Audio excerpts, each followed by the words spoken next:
Mike. Ladies and gentlemen, welcome to Fifth at Night, y'all. It's time. It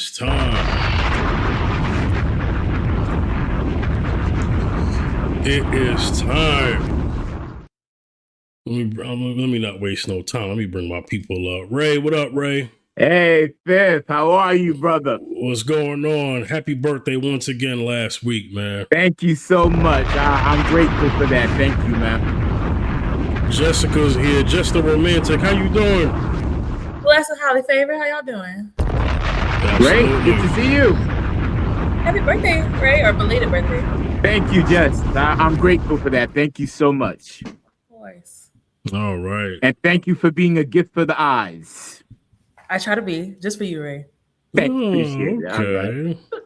Let me go ahead and was rooting for you. Ooh, wrong one. This one. Buttermilk biscuits. All right, y'all. Interesting topic today. Kind of a topic that I would say in many ways it kind of gets ran through the dirt. But I just feel like, we haven't had our perspective on this show.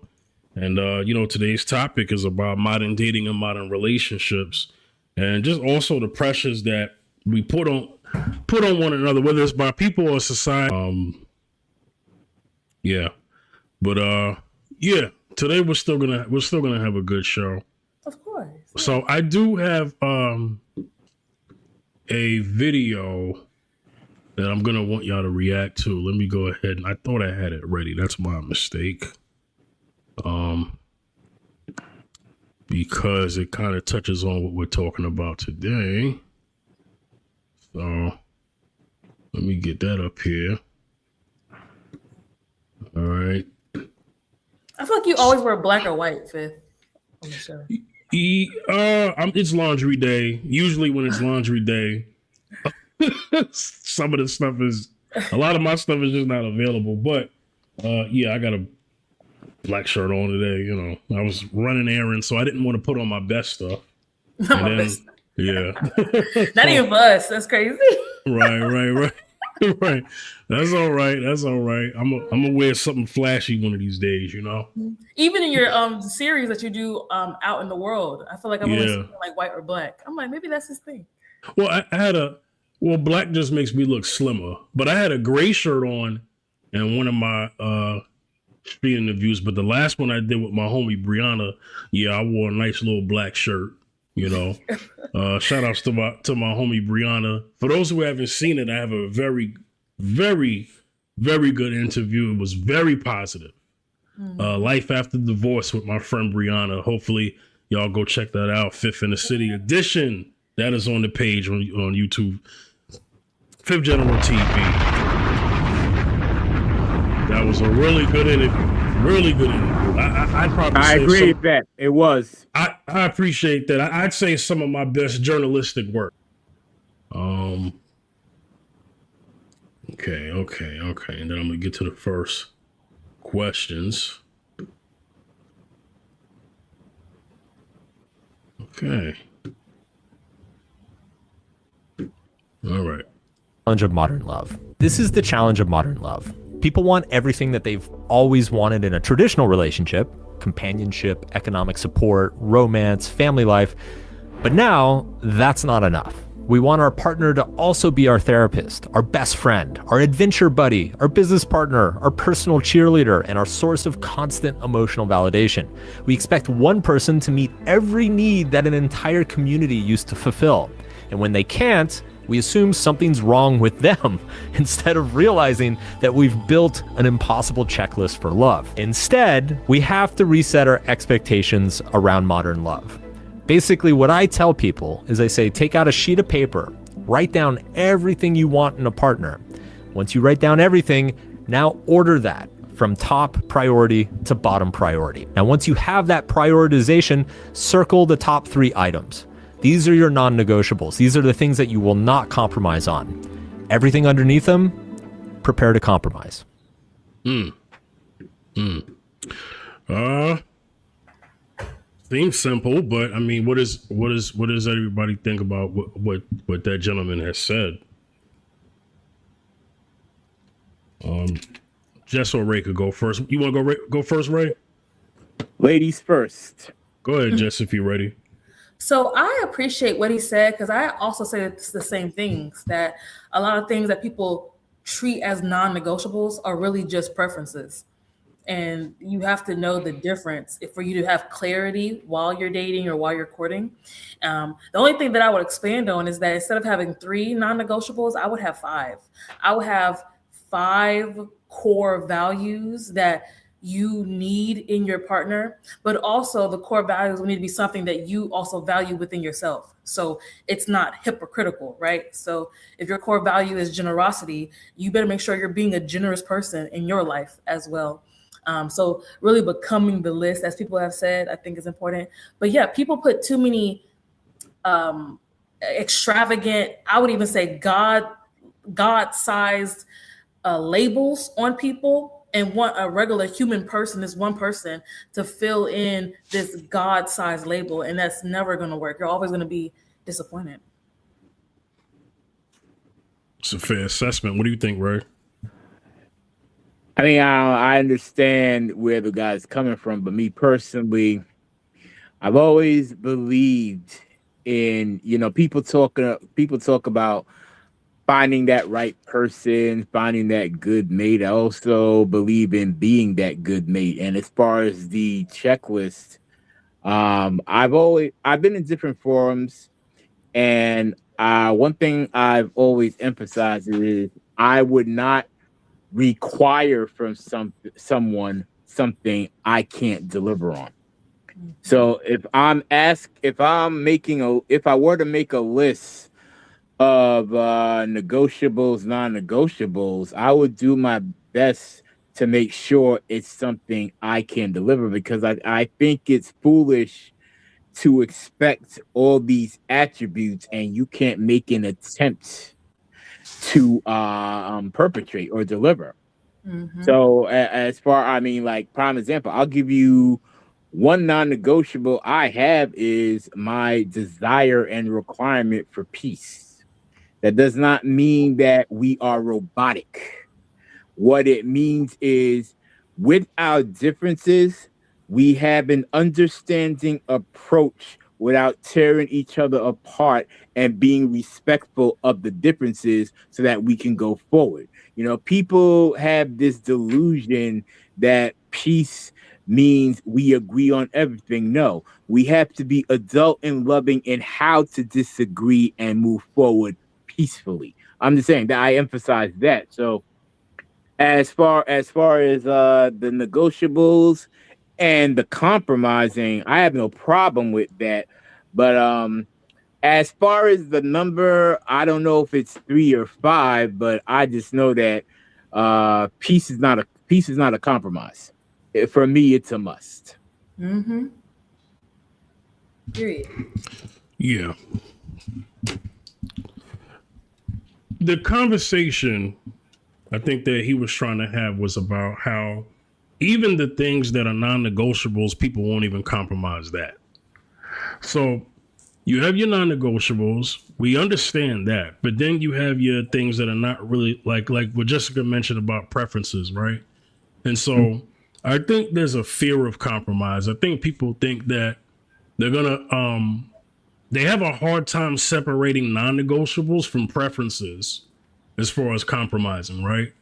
Look, we understand if you don't want something, you don't want something. It is what it is. Can't nobody force you or make you do it. But there's a such thing as being too extreme on your pickiness, right? Mm. I mean, you have every right to be that, but just know that where that road is going to lead you, it's more than likely going to lead you down a road of maybe no one. You think no one's good enough. No one, and then when you get enough is not enough. So, but if that's a life that you want to go, a path that you want to go, that's fine, but I think that's just something that people have to come to terms with, But Fifth, I think there's a big difference between somebody being picky and somebody And being selective. or really unreasonable. Yeah, unreasonable. Yeah. Because I would say I'm picky, which would remove a lot of the choices. Hi, KJ. Which would remove a lot of the choices or the options that I used to have when I had no standards and no backbone or whatever like that. And so I often hear people say, well, you know, your standards are too high and you're going to be removing people from the opportunity. And I'm like, that's the point, you know? I think if a person can stand 10 toes down on that standard because it's a value they share or that they have, then I don't think it's unreasonable. It's picky, but it's not unreasonable. Now there's people who have standards where it's just based in like a Instagram talking point, or it's based in what people are in their friend group is doing around them, but they don't truly know why they want what they want. That's the person that I would put in the unreasonable category and who would repel people away from them. I think there's a difference between repelling somebody and then being exclusive about who you give your attention to. KJ, let me play a video that I had them react to, okay?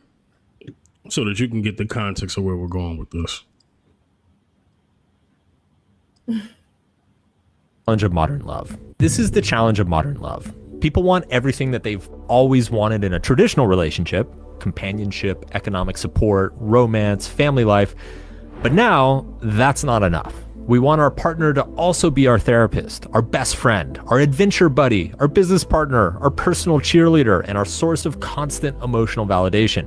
We expect one person to meet every need that an entire community used to fulfill.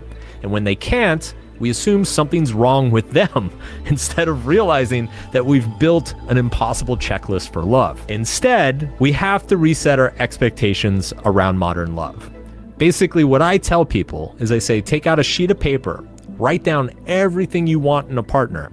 Once you write down everything, now order that from top priority to bottom priority. Now, once you have that prioritization, circle the top 3 items.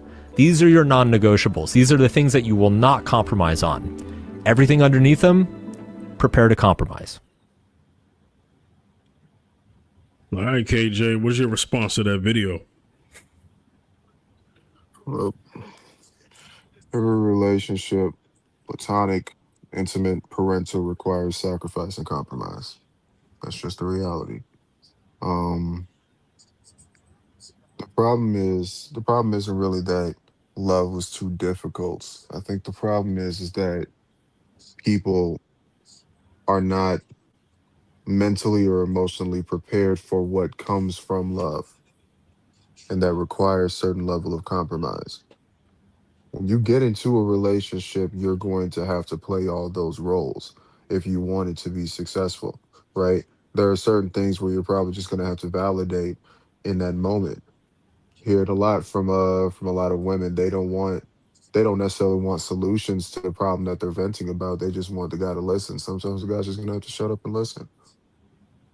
Sometimes the woman is going to have to say, no, sometimes the woman's going to have to acknowledge that you can't keep venting about the same problem until you figure out whether or not you want a solution to the problem that you're venting about. It's basic things. So the reality is that it's not necessarily become difficult. People just aren't prepared for what comes with it. At least that's just the way I see it. There's a lot of things that the gentleman named in the beginning that he said that people were expecting out of the person that they want to have a relationship with or possibly marry. And I would say that a lot of the things that he mentioned, he was saying that he said it without saying it, that no one's going to meet all of those needs. You know, out of that list that he's talking about, there may be 2 to 3 things that person may do. Is that enough for that person? We don't know. It all depends on that. You know, so, you know, excuse me, y'all. Jess, you were talking about it's not so much about being too picky.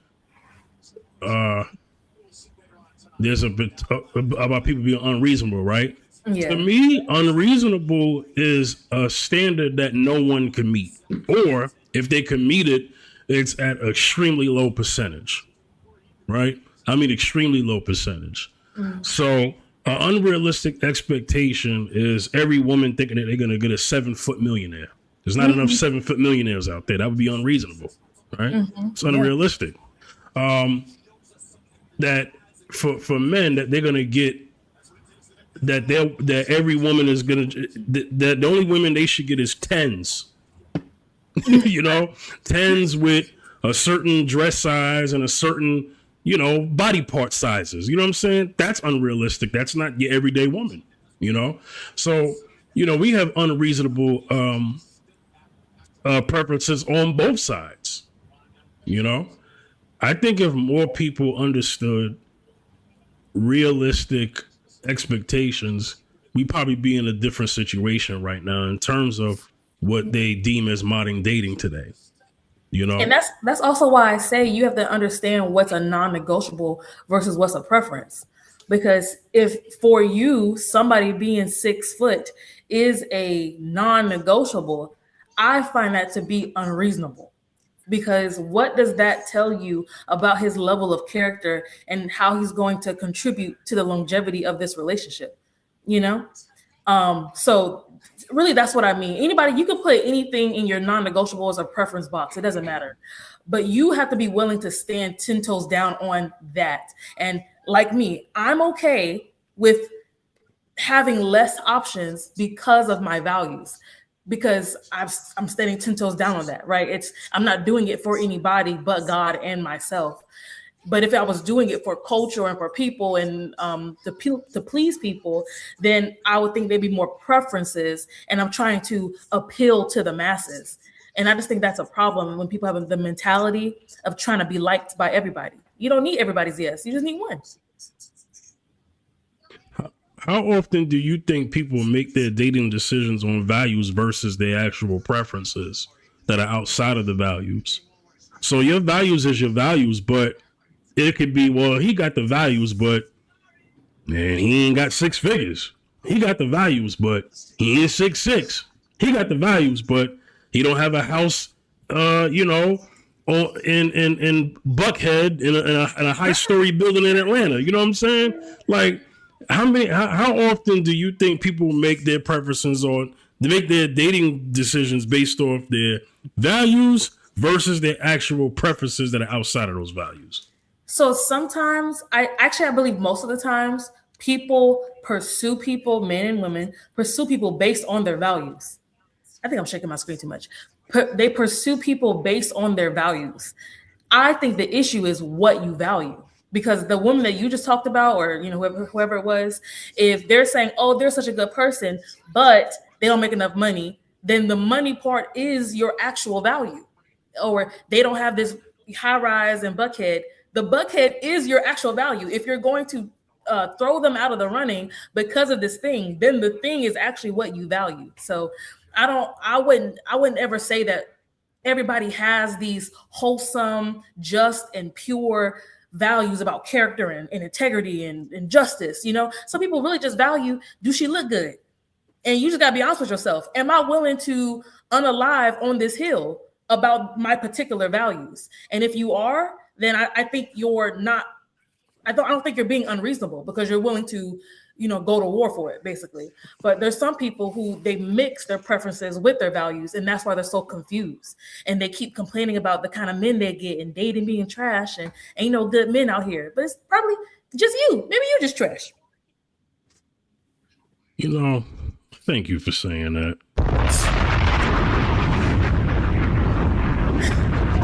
I swear, you surprise me every day. I didn't think you would say that. Shout outs to you. Oh my gosh. Hey, Ray, what do you think about that? Let me frame it this way. One time I don't got pushback. One time. That's crazy. Man, let me hold on, man. Look at us. Look like the Three Musketeers and us black. Look at us. You know, it's nothing to say. I know, right? Hey, she cooked on that one. There was a good balance of salt and pepper and other seasons up in there. She didn't oversalt it like some of that stuff she usually do. She hit with the Lawry's, the Mrs. Dash, a little bit of cinnamon, and topped it off with some Slap Your Mama. She did that.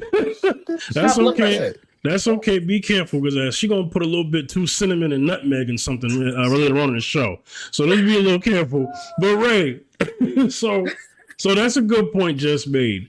Can I also say this? I think people get confused standards, preferences, right?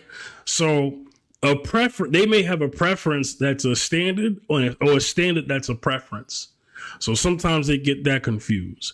She talked about what if she values, if the woman that, not just, but if the woman values the income and the high rise penthouse over certain things, then that's what she values, right? But then this is what it's going to boil down to. Then she's going to be searching this way.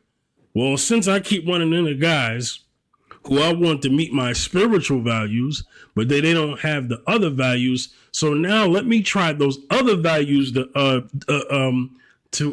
vet on first, then get to the spiritual. That can get very crazy because then it's, well, he's got the high rise, but he ain't a believer. Oh, well, he's got the high rise, but he's a womanizer. Oh, he's got the high rise, but he doesn't respect his family. Yeah, I know. Well, then there comes what's necessary is a assessment of self. What is important to you? As what regarding to the first question, about your non-negotiables, what do you compromise, what's more important? And the thing is, a lot of people, especially in this modern dating age, the one thing you rarely hear is about a person's character, a person's dignity, their kindness. There's certain attributes that used to matter and don't. And because the thing is, it's like they're willing to accept chaos to live a lifestyle, to have certain attributes that they weigh more important than peace, than other factors along those lines. So I think what it comes down to, you're right, it's what that person values as important and pleasing to self. Good point. Yeah. And I used to be very superficial. I think we all were. I talked about how in my 20s, I said this on one of the TikToks. My expectations didn't make any sense in my 20s. And I didn't have the best results because of it. How about that? Can you share a little bit? I mean, I was particular about the kind of girl that I wanted or whatever. Mm-hmm. And that girl didn't exist. Well, at least not for me, And so, I realized that some of that stuff was just petty. It's not really important. There are a lot of things that are just not important. There are things that are. Yeah. There are things that not. I had an expectation for someone that it was just very rare at the time of what I was going through, And so I was like, I got exactly what I wanted. Hey man, God bless you, man.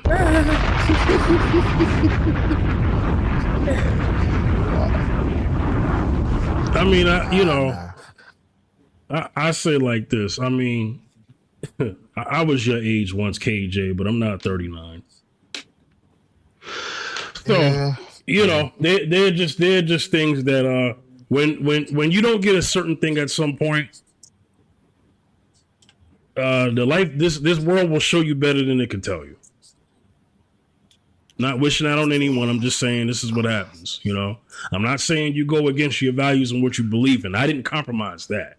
I'm just saying I had to get more realistic. You know what I mean? That's all.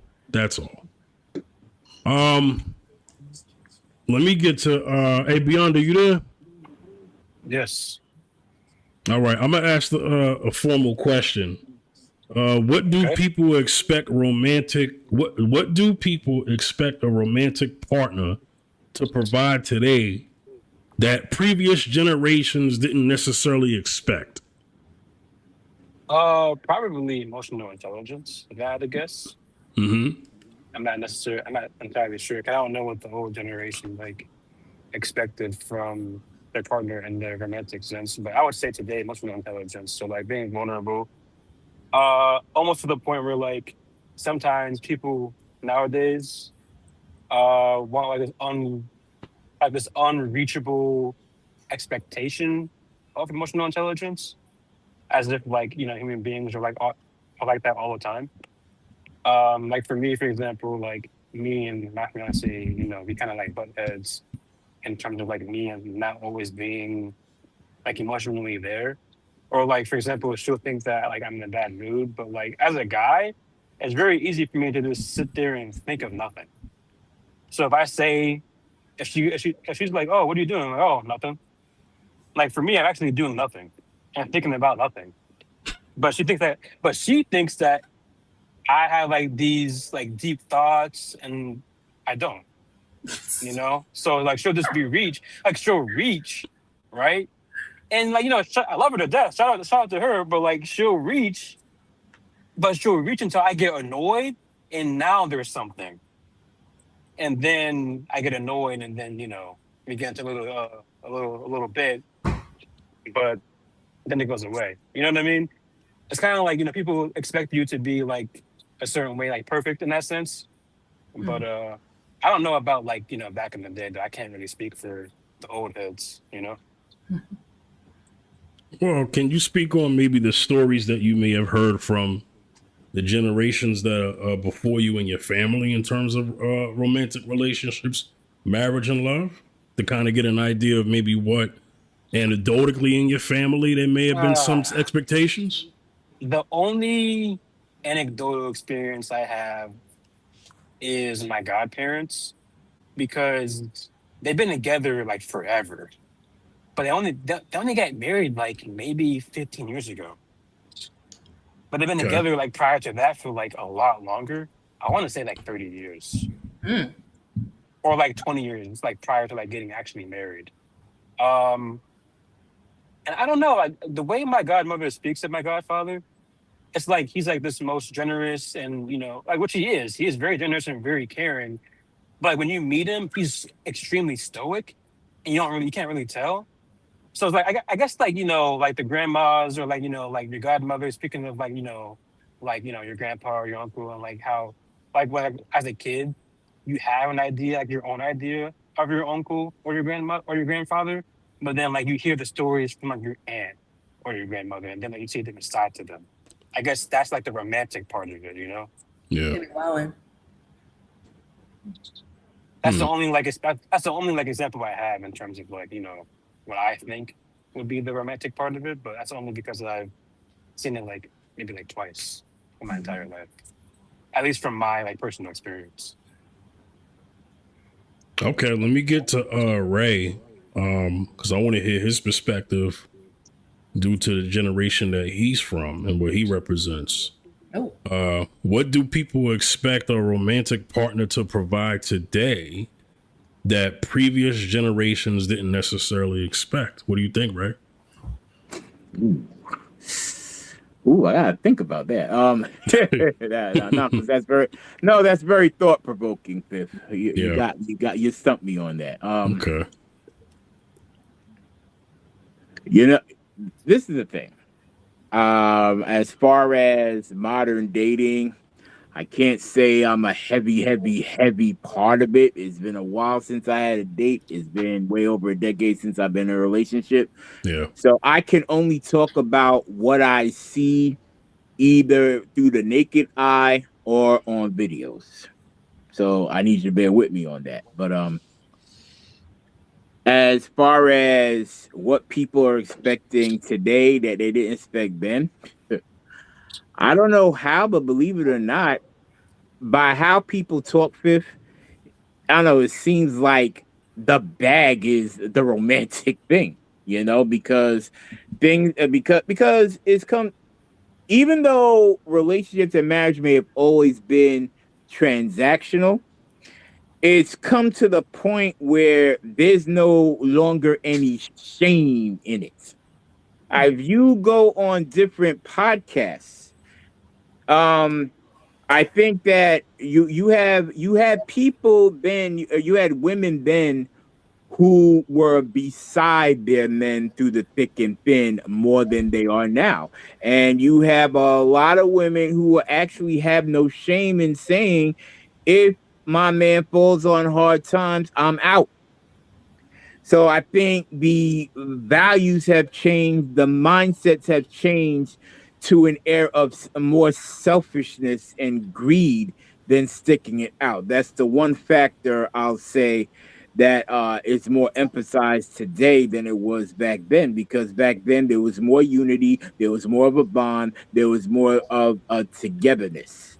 And it's not to say that the selfishness didn't occur, but it's just that today, for some reason, there's no shame in it, and the selfish attitude is in more of an abundance. It's like there's no remorse or guilt for leaving your man and making fun of your man when he's going through temporary hard times and he's doing his best. And as I said in previous broadcasts, if men knew that's what the mindsets of their mate or spouses were, if they knew that going into the relationship or marriage, then that's on the man because he knew. Now, if he's taken by surprise, then that's on her. But I just think that the one factor that sticks out is there was more unity then than there is now.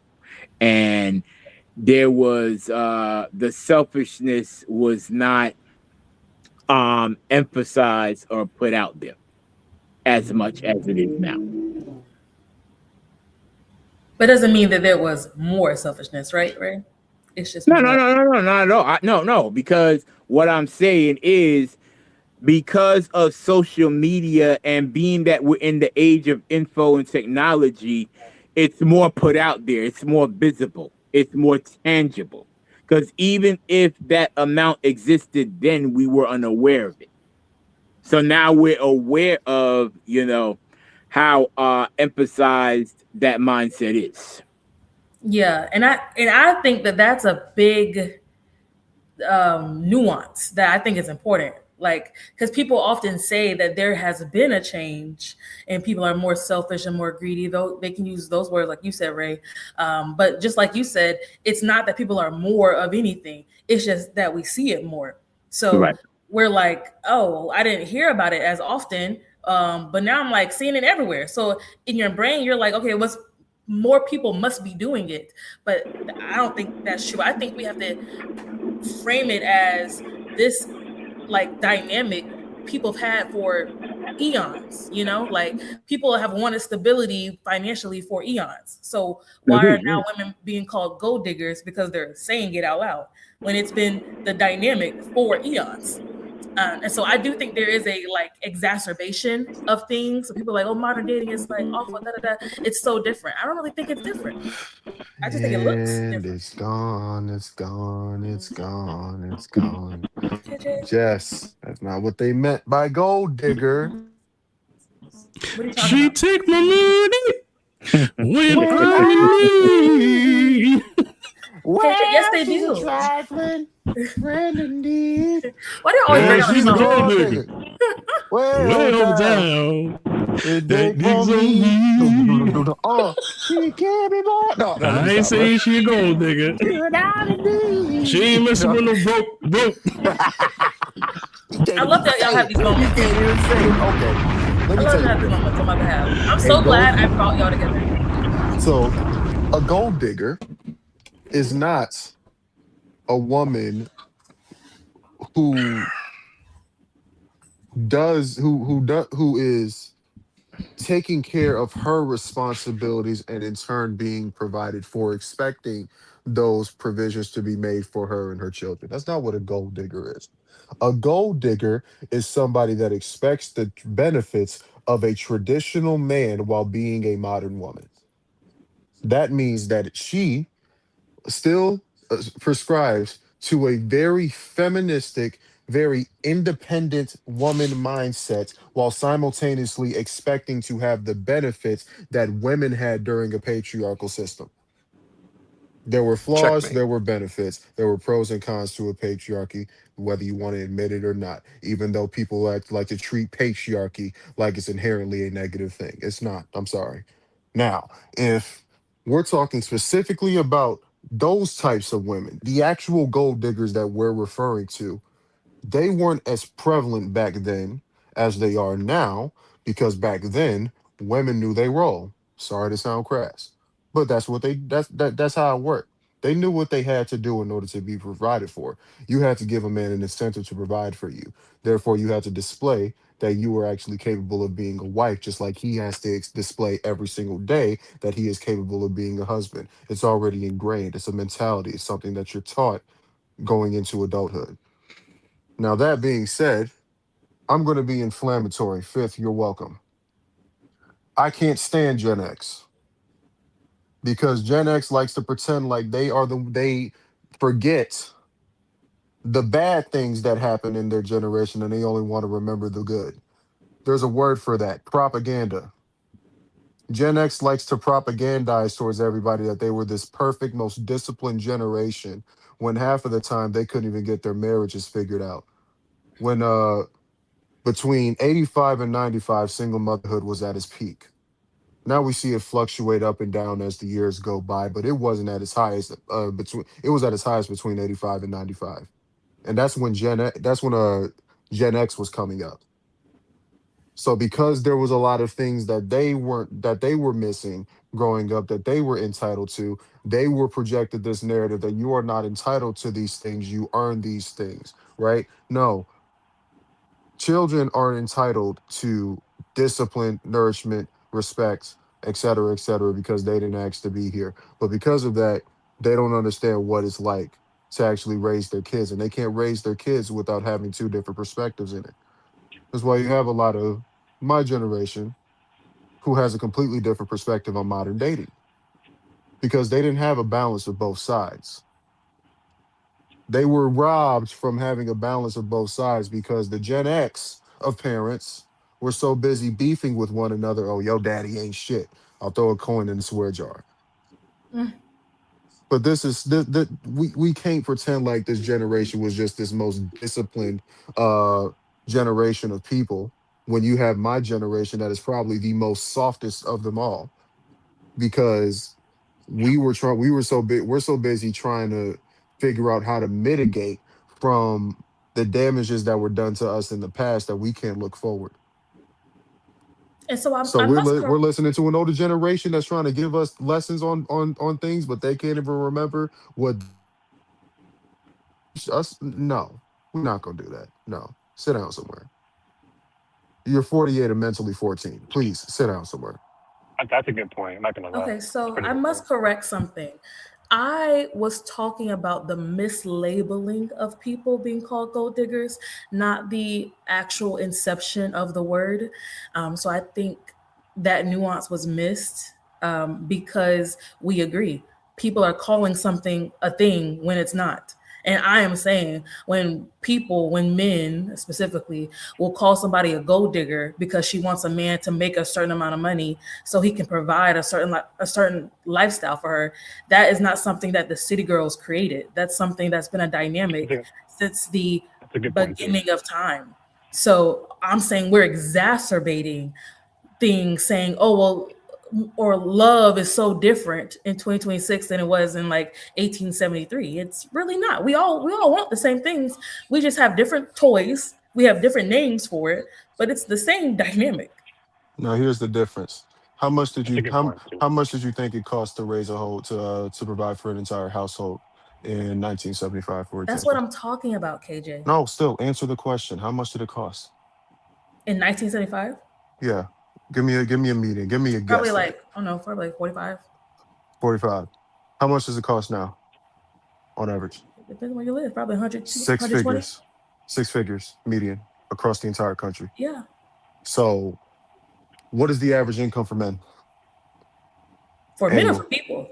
For men annually. I haven't seen the stat for men specifically, but I'm sure it's It's like between 55. it's 50s. between 50 it's between 55 and 75. Look at me. I should do the lottery. Yeah. So based on there's still an expectancy for traditionalism in an economy where it doesn't fit. How are you going to expect to be, and let's be honest, let's be honest. Mhm.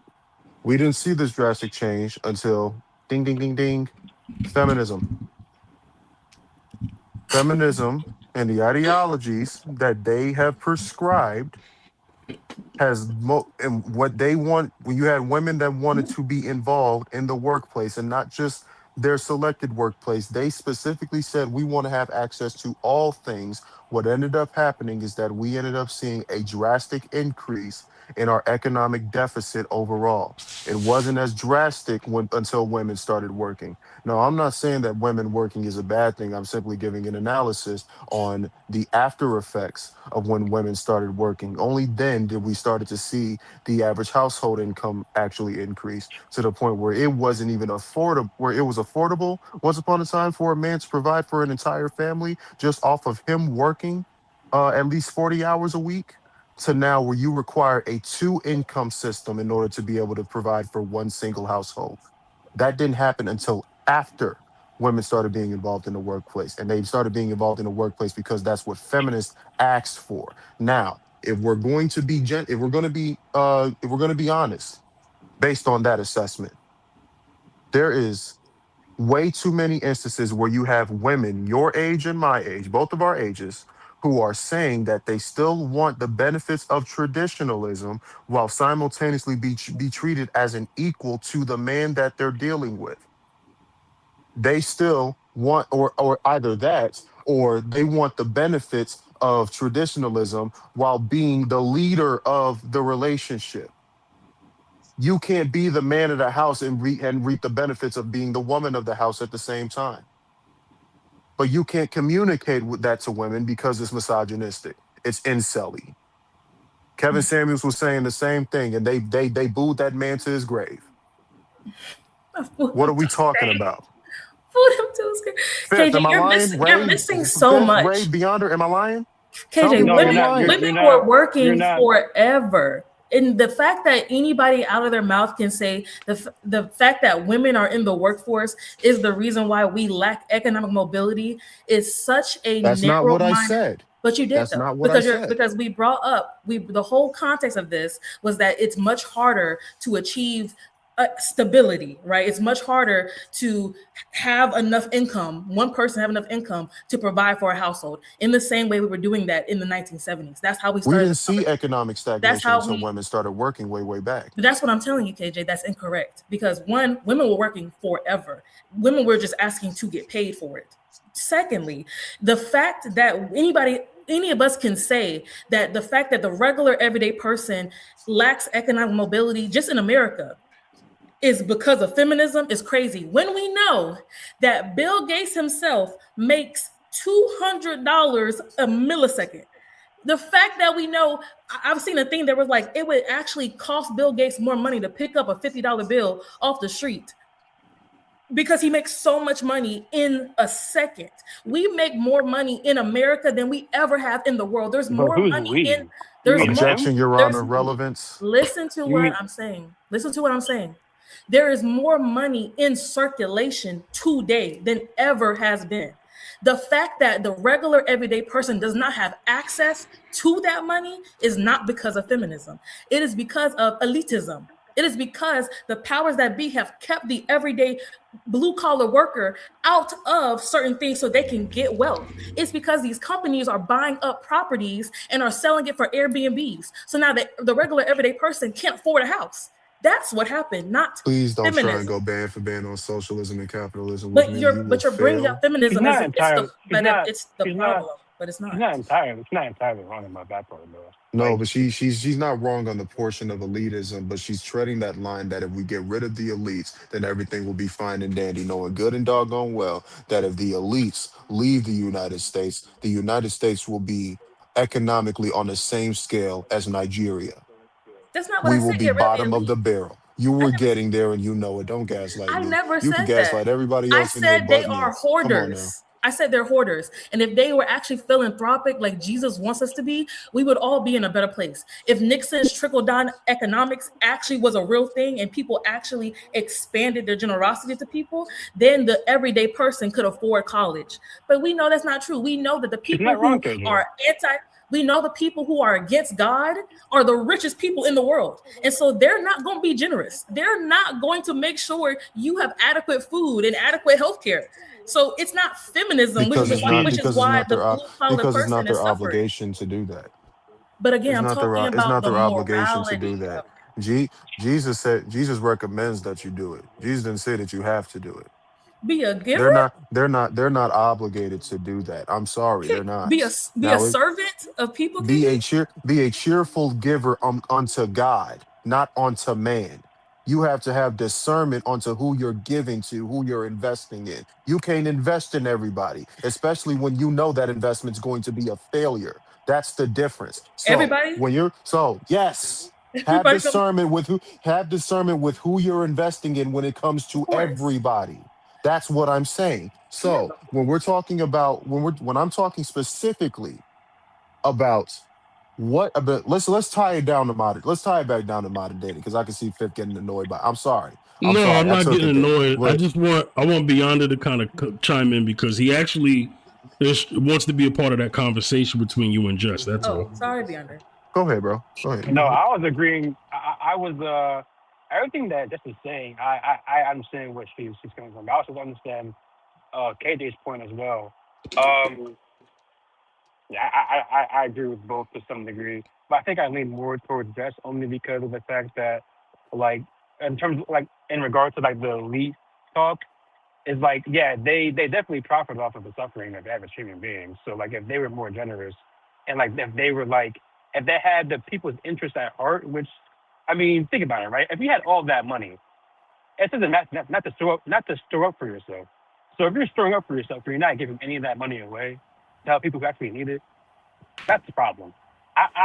To that point, I would not blame feminism for that, only because like that's not really the feminism part. It's really the people who have the money who's withholding that money. And that,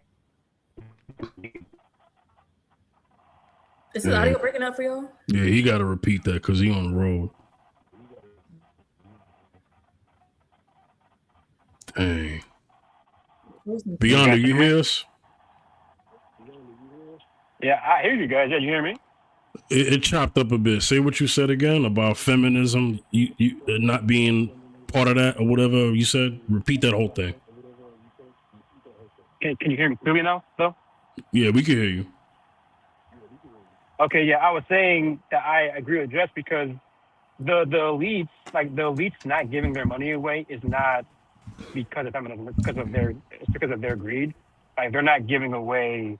Like in the Bible, it says not to store up for yourself. So these people are literally storing up billions for themselves and not giving that money away at all. That's the problem. Like they're not creating any like opportunities for people to actually like grow and make it in life to be stable. You have to literally sell your soul to even like, have money almost. Well, you don't have to. I'm just making an exaggeration. Like people are resorting to selling their soul just to support themselves. Or like, doing like sexually immoral things just to get famous or have money. Just Like that get wouldn't really be an issue if like it was more accessible to have money.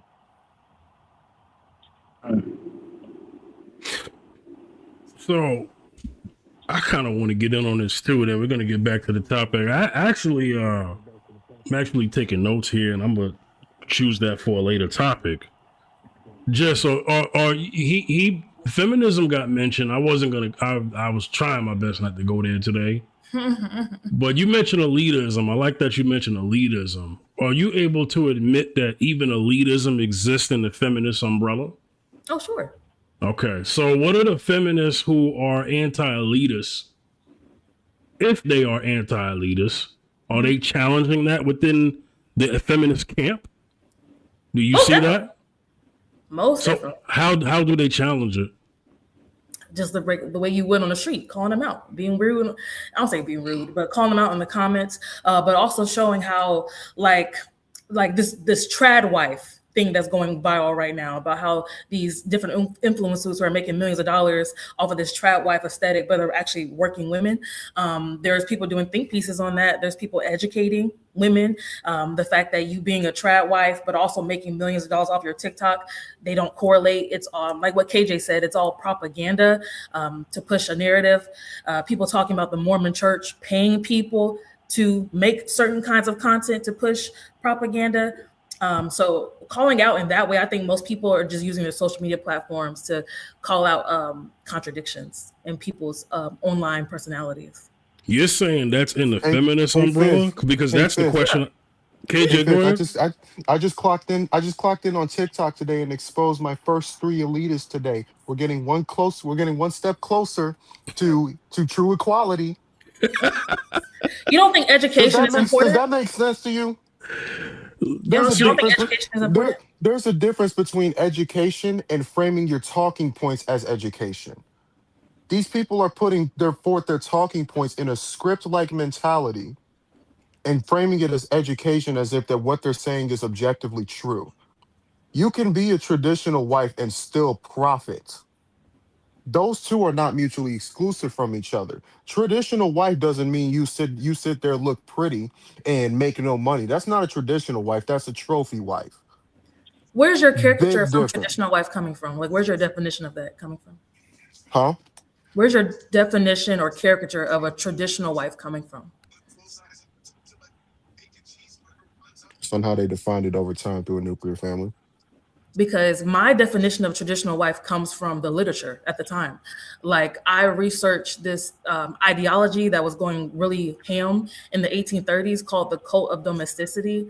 I don't know if anybody's heard of it, but it was basically saying that the woman's natural role is in the private sphere of the home and the man's natural role is in the public sphere of work. So she was not supposed to be working. The traditional wife was not supposed to be working. There's people who bring up the Proverbs 31 woman still to this day and saying the first thing we describe her as is managing her home. So why are y'all now trying to be Christian women and also bosses? Like, y'all are trying to be masculine. We still hear those talking points today where Being people a boss still isn't innately masculine, though. That's a I strong man. agree. I agree. But there's people who believe that you having a business contradicts with your natural place, which is in the home. So what I'm saying to you is that the traditional wife, from all the literature I've seen ever from the 1800s on, is she was supposed to be in the house. Her having a little Etsy shop is something that came up in the last 30 years. Her being able to have a knickknack or sell some cakes on the side to support like a light bill or support the water bill is a new concept. She was not supposed to be an active economic engine in the house, again, in the traditional framework of a traditional wife. And so what I'm talking to that, I'm sure the idea of that has evolved through time, but I'm really talking more so about the 18th century literature that women, again, when feminists started, which is 1848, they were fighting against that, the cult of domesticity, which said y'all should not be outside. Like you need to get accompanied with a man to walk outside. That's traditional wife is what I'm talking about. Wait, hold on. You got it too? Yeah, because some things were not just because of being sexist. Some things were also because of safety. So if I don't want a woman outside at 3 a.m. in the morning in an alley, what woman is pushing back against that? I'm more concerned about her safety. It's not 3 a.m. It was like to go to the market. No, I'm giving you an example. But if I listen, okay, if I don't want a woman, matter of fact, I'm gonna put it on you, Jess. Yeah. You're in a neighborhood you don't recognize. You're on a street you don't recognize. In a city you don't recognize. Mm-hmm. If me as your friend say, "What you about to do?" Yeah, I'm about to go down to this 24-hour spot. And it's 3 a.m. I'm liable as a man who cares about your safety, not because I'm a sexist. I'm going to tell you to stay your behind in the house. That's not sexist. But some would deem that as. No, they wouldn't. You wouldn't deem that as. You okay with that? Most people would not, because it would be. So you're okay with, but you're okay with me telling you to sit your behind down at 3 a.m. because it's not safe for a woman to be out there at 3 a.m. First, it's not even safe for a man to be out there at 3 it's a.m. 3 in a.m. a city that he don't recognize, in the street he don't recognize. Exactly. So that's what I'm talking about. Nobody is pushing back on the fact that it's 3 a.m. and it's dangerous. I'm talking about women going to the market and not being allowed to do that without male accompaniment. That's what I'm talking about. And so that's why I don't want to move too far from that, because the imagery of something reasonable, like it's 3 a.m., what are you doing outside, is reasonable. And I don't want people to get emotional about something that I'm not talking about, which is reasonable. Talking about the other thing, which is traditional people. She was not having an Etsy shop, you know? And so I don't want us to conflate those two images to say, oh, well, the trad wife thing that our feminists today are trying to counteract this contradiction people have, is they're going against this idea. Like one particular woman, I think her name was Sarah something, she was talking at Turning Point, and she was telling women that they need to give away their rights to vote. They don't need the right to vote, right? Because you need to be submitted to the leadership of your man. She makes millions of dollars off of her content. She gets booked for speaking engagements. You are a businesswoman. Everything you're doing right now is because of feminism. So how could you ever out of your mouth then say, I need y'all to get rid of the 19th Amendment? That is the reason why y'all booked me to talk to you. But That's really what the feminists are calling out. So I'm not going to defend her because I don't care about anybody who speaks at Turning Point, to be honest with you. But right? I have a question. So I'm talking about women who call themselves feminists, who are grifters, to put themselves in the elitist status. Mm-hmm. Are feminists calling them out? Yeah, I'm sure. Yeah, I can't off the top of my head remember. Candace Owens too. Other than like maybe Nicki. Feminism too. Maybe than like Nicki Minaj, people saying like, people will call out like this is not the body positivity we were talking about. This is not the sexual liberation we were talking about. Them calling out certain artists for playing into the male gaze and the male agenda with their artistry. I've seen that. But the most recent thing was the whole Nora Smith thing. So that's what I said first. Okay, Beyonce, what was you saying about? I was saying that like if you look at like people like Candace Owens and Megyn Kelly, they've definitely made their hay because of like feminism for sure. You're talking about from a grifter standpoint. You're saying. Okay, so I'm not calling those two grifters specifically, but if it wasn't for feminism allowing women to be more like vocal about their points or whatever, no one would ever tune in to someone like Candace Owens or Megyn Kelly at all, because no one would care.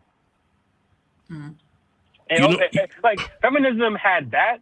Feminism, in my opinion, definitely has like a lot of negative things, but like the positive thing is that you have women of quality. I consider Megyn Kelly a woman of quality.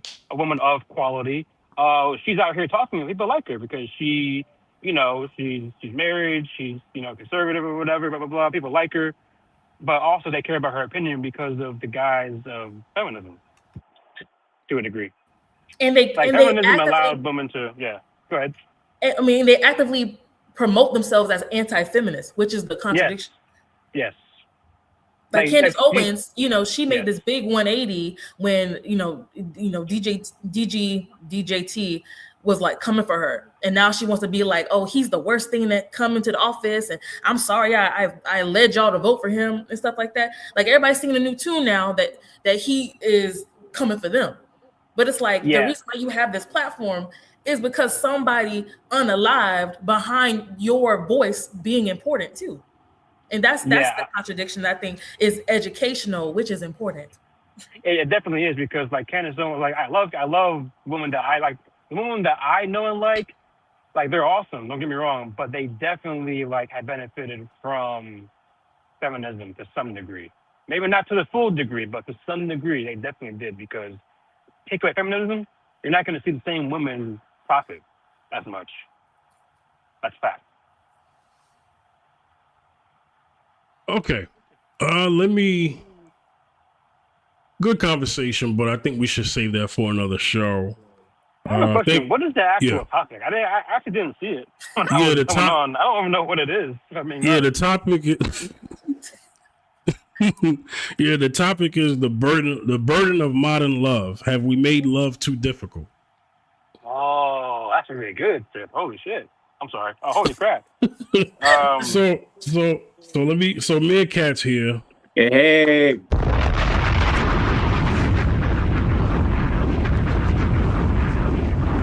So I have this question. And then what we talked about earlier, we'll save that for another show when everyone is present, because you can only have a conversation that effectively when everybody's present. Sorry. Um. So my second question is: have we turned our partner into our lover, best friend, therapist, financial partner, and emotional support system all at once?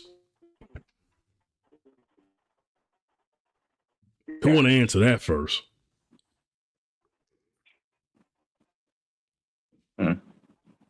Meerkat should go.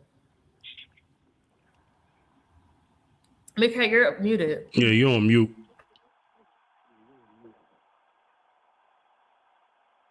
You still on mute. Okay. Technical difficulties. Let me my have answer is somebody yes. answer If that you can before hear she me. come back. What'd you say, Beyonda?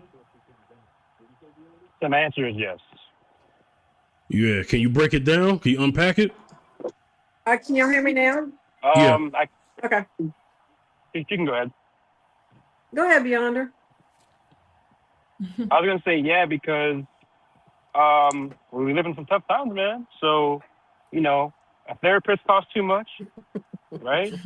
I'm too broke to be able to support myself. Not me. I'm just saying, you know, like for people who have this, right? And what was the other two you said, Fifth? You said therapist. Yeah. Therapist, financial partner, friend. Wait, Yeah. lover, best friend, therapist, financial partner, and emotional support system all at once. Yeah. So we lay together. When I'm sad about being broke, I talk to you because you're also broke.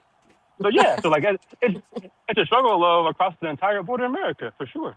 We've definitely made our lover all of those things, you know, because all of these things are what the average American goes through on a day-to-day basis. And beyond, what happens when that partner doesn't fulfill all those needs? Then you go somewhere else, or you try to fix that person so that they can fit the bill. You know, so like when a woman says, "Oh, I can fix him," well, you can't fix him because he's broken. You have to let God fix him. You know. But yeah, we try to make the person that we love, we put him on a pedestal, but then we forget who we are as people ourselves. You know, like we forget ourselves. Like we lose who we are. Like if I were to put my fiance above me in every regard, I wouldn't know who Malik is because I know who I am. I'm able to we're definitely more on equal footing because I don't put her on the pedestal.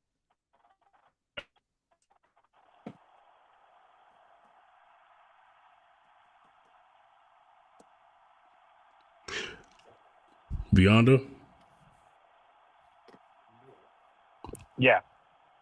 That last part you said was pedestal, right? You don't put on a pedestal? Yes. Okay. The audio had cut out, so I just wanted to. Yeah. Yeah. I don't put her above me to where I have both of those things. That's what I mean.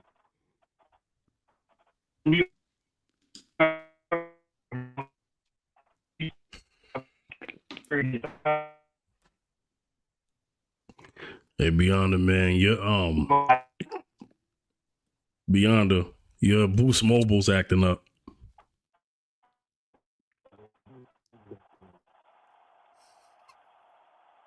I'm in a bad area. Sorry, guys. Okay, all right. It's all good. All right, let me get to someone else while your audio's good. Hey Ray, you've been quiet for a while. I'm gonna get you in this question. This I also thought relates to. Midcat was gonna go. Oh, my bad, Midcat.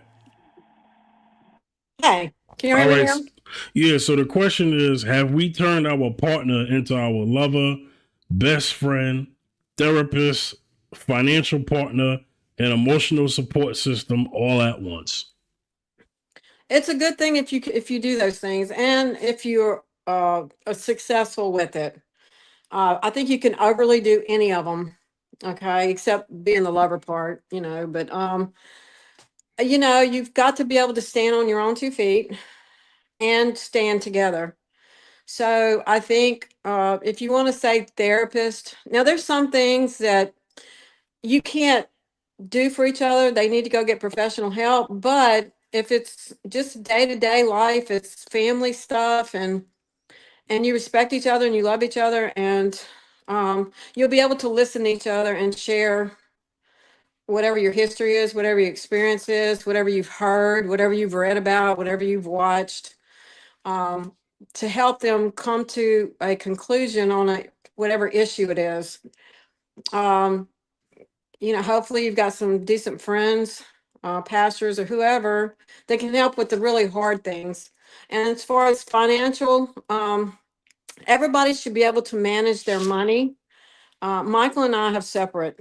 Our finances are separate. We haven't combined anything, and we're good with that. I pay my bills, he pays his bills, and we pay whatever stuff we have together. But I've never gone into a relationship expecting anybody to pay my car note, my insurance, and all that sort of stuff. That's just been me. I'm a Virgo, so I'm independent, and I don't say independent, but I don't expect other people to carry my load. I carry my load, and then we carry a load together. Michael and I carry loads together. We let each other be who we are, and we're good with that. What was the other thing? Oh, therapist, financial partner, and what was the other thing? Emotional support system. Oh yeah, he's had more challenges in that area because he was going through a bad divorce when I met him, and custody issues, and not being able to see one of his daughters. They had split custody with the two daughters, and I came in with a balance. My family, I didn't have family issues like he did. He had really hard stuff he had gone through as a kid, so. And my family just embraced him and loved him, and they've treated him like he's part of the family, and that's the way it should be. So yeah, I think each other should be that for each other in a healthy way. You should be able to provide emotional support. You should be able to provide some therapeutic solutions or answers, or just listen. Sometimes if you just listen, that's all they need. Sometimes is somebody to just listen and let them vent or whatever. Sometimes you need to tell them stuff that they may not want to hear, but if they're wrong, do that in private. You don't do that in front of people. You never do that in front of other people. You respect each other, and if they're wrong about something, you still back them up, but when you get in private, then you talk about it. But anyway, that's where. Does that kind of answer your question? Yeah. I have to jump ahead, okay, because we're I like, took too long. I'm sorry. no. It's not that you took too long. It's just that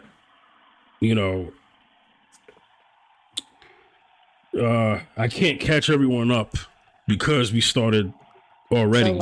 So I'm gonna have to jump ahead with my with these other questions because stuff kind of got in the middle. Sorry y'all, but I gotta jump ahead because I feel like the video we played anyway kind of touched on that question anyway for Jess and Ray, who was already here when the show started. So I have to move on. So how about this one? Has dating culture given people too many options and made it harder to commit to one person? Yeah. What do you think, Ray? I'll get to you in a second, KJ, but Ray been quiet. Go ahead, Ray. Yeah, definitely. Especially because of the opinions and options that are verbalized. And here's why I say that in regards to your question, Fifth. There was a video I saw after I'll send it to you in private. There was this video I saw where this woman is demanding that her bills are being paid. And you know, in her assessment of the type of relationship she wants in that regard, she's not offering any softness. She's like, oh, rah rah rah rah rah. So I think that, and the host of that podcast says, any man in his right mind either wouldn't deal with you or would have somebody else on the side because of how you're going about this. So I didn't see the whole video because that's the only part of the video that I saw until it got cut off. I know that there's a whole video about it somewhere, but yeah, I think that with how dating has become, yeah, it's causing people to exercise the right to um think about dating more than one person, not because they can, but part of it really is peace of mind. It's like you're dealing with this person who's rah rah, but then you have another person who will give you the soft side that the main person ain't giving. So I think that those options are being more used, more emphasized, and yeah, it's happening more and more. AJ, has dating culture given people too many options and made it harder to commit to one person? No, modern dating culture has inflated people's heads to the point where they believe they have more options than what they actually have. But objectively, they don't have more options, realistically speaking. Um, I got enough sense to know that I am a four on my worst day, a six at my best. I'm okay with that. Hey, I really don't care. My girl think I'm fine, so it is what it is. Kiss my behind. As long as my girl think I'm fine, I'm good personally. But I still got enough sense to know that I ain't no Chris Brown. I ain't no Usher. So what's inflating a lot of these other people's heads, especially the women, to think that they own the same part with Kelly Rowland and that they got all these options left and right just because they got a couple couple $100,000 on Instagram followers. I mean, we've let social media have this heavy influence over our modern dating culture, and we've let these fraudsters come on the internet like they're these relationship coaches like Cheyenne Bryant, Derek Jackson, and Steve Harvey, acting like they know everything Think like a about man, act like a dating. lady. Exactly. But man, I didn't really understand how stupid that was. Okay, this was funny. I I was such a boring high school kid that I watched the Steve Harvey show every time I got home from home. I I was read that. boring. I read I that was book. boring. Just so I read that book.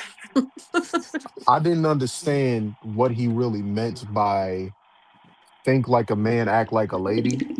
The TV But show or the talk show, KJ? the TV show, Okay. the when I looking at it now, like 14, 15 years old versus 24 years old, dog, what was he talking about? Genuinely, what was he talking about? Because it didn't land. It didn't help them. It really didn't. So you have a lot of these quote unquote professionals that are using their platforms and using their dollars to lead people the wrong direction, which is why I said the options never increase.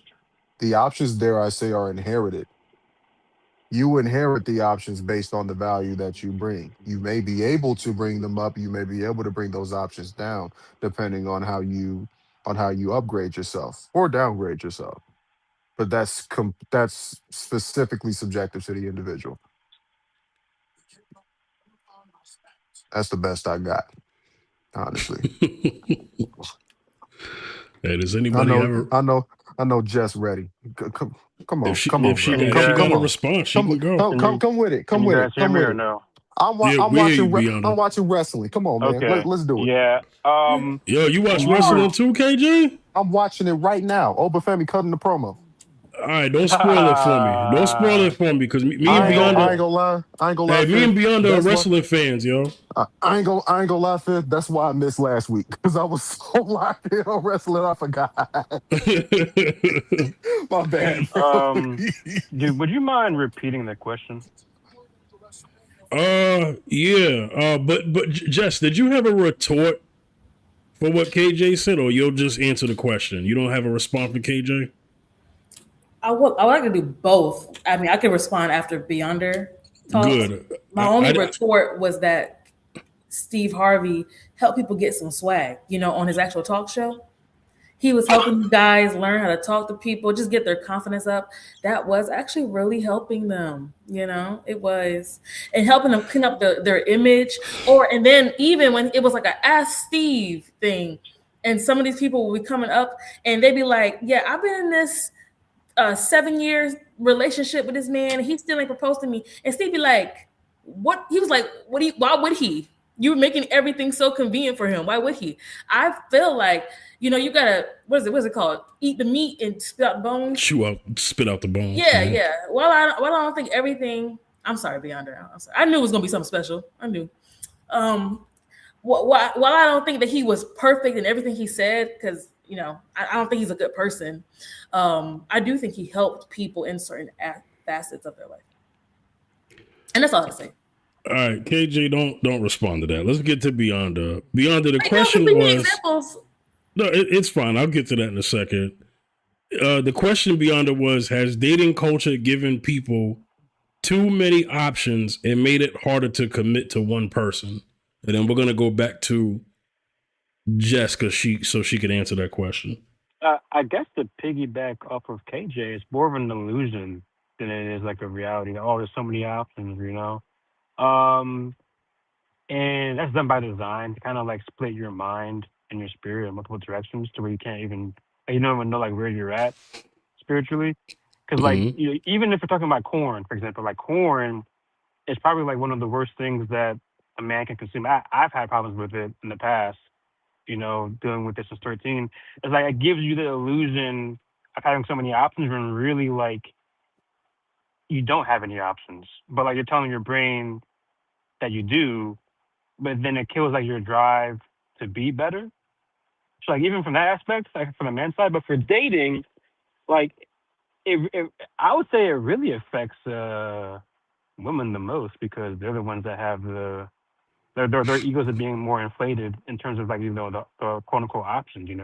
They think that they can bat above their actual like rating, and then think that they can get who they want based off of the illusion that they're a 10 and all this other stuff. So I would say that in reality, like no, like no one really like everyone has options within their own their own like little area, but like not as many as like the media thinks. Like, not as much as the media ups it to be.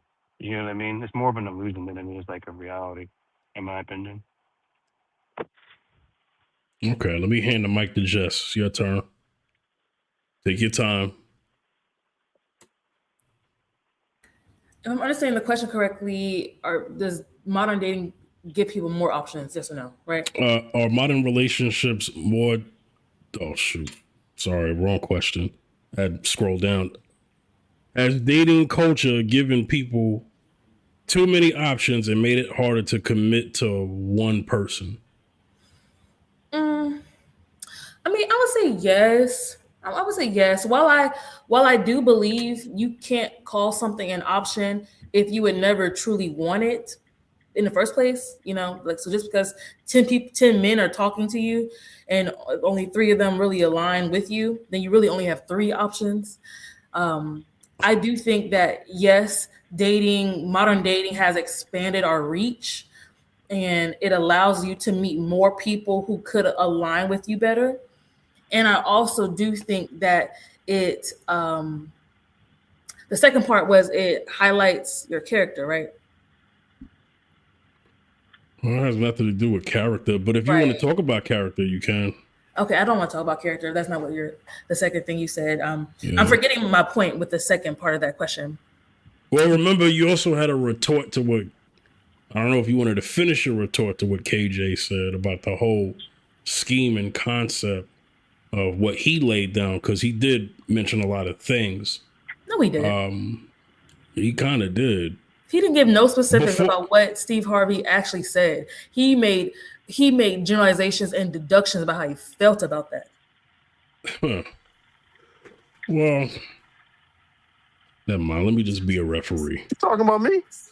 Yeah. So I just, talking about I'm not saying that you have to agree with how I see Steve Harvey, but I just didn't hear any specifics about what you feel like he led people astray with. But before you answer, Fifth, the last thing you said was, because it was really important to me, the last part of that question. I'll repeat it again. Has dating culture given people too many options and made it harder to commit to one person? Okay, cool. That's what I want to say. Yes, I do believe the analysis paralysis is high, and I think people feel like they're missing out on another person or something being better, and it's because they don't have clarity about what they're truly looking for, because they're conflating their preferences and their non-negotiables. So, they go for like 80-20, but the 80 is a bunch of preferences that have nothing to do with the longevity and health of a real relationship. So I think yes to both of those questions. And then to the whole Steve Harvey thing, if there was some specifics, KJ, about how you said he led people astray, I would just love to hear it. KJ, I think you were basically saying that Steve Harvey pandered, right? In what way? No way. I don't want to speak for you, KJ, but that's what you was alluding to, right? That Steve Harvey was pandering. Yeah, exactly.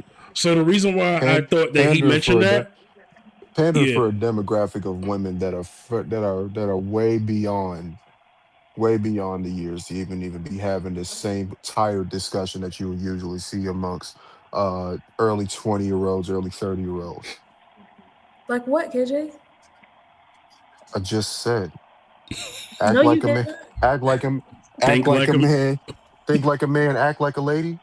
Yeah. What about that? What do you think? What do you think? What do you think that book actually did for women? Well, I'm asking you. That what book. What are his principles that you disagree with? Well, KJ is saying that all that pandering. I'm just repeating what he said. No, I don't need us to repeat, because he gave us the deductions. The pandering of Steve Harvey and what he implemented. First and foremost, the reason why I'm classifying it as pandering is because his advice was extremely one-sided. He was telling women basically ways to take advantage of the man, while pretty much telling the man to allow the woman to take advantage of him. And I'm going to give specific examples. If let's say that hypothetically, first of all, if we talk about how he speaks about his marriage with what's her name, Marjorie. I think, Marjorie. right? Why we all know that? He's Marjorie. He's speaking. I can't lie, that lady is beautiful. I remember her name too. But she had a trifling past. Jesus Christ. Anyway, sorry. But if we look specifically at how he compares relationships to his fourth, I want to say, fourth and current wife, fourth and last, his last wife. I'll stick with current until I see an actual behavioral difference. But they've been together for how many years? How many years they've been together? I don't know. Long time. He been with his last wife a long time too, and the wife before that. So he's not with Marjorie still.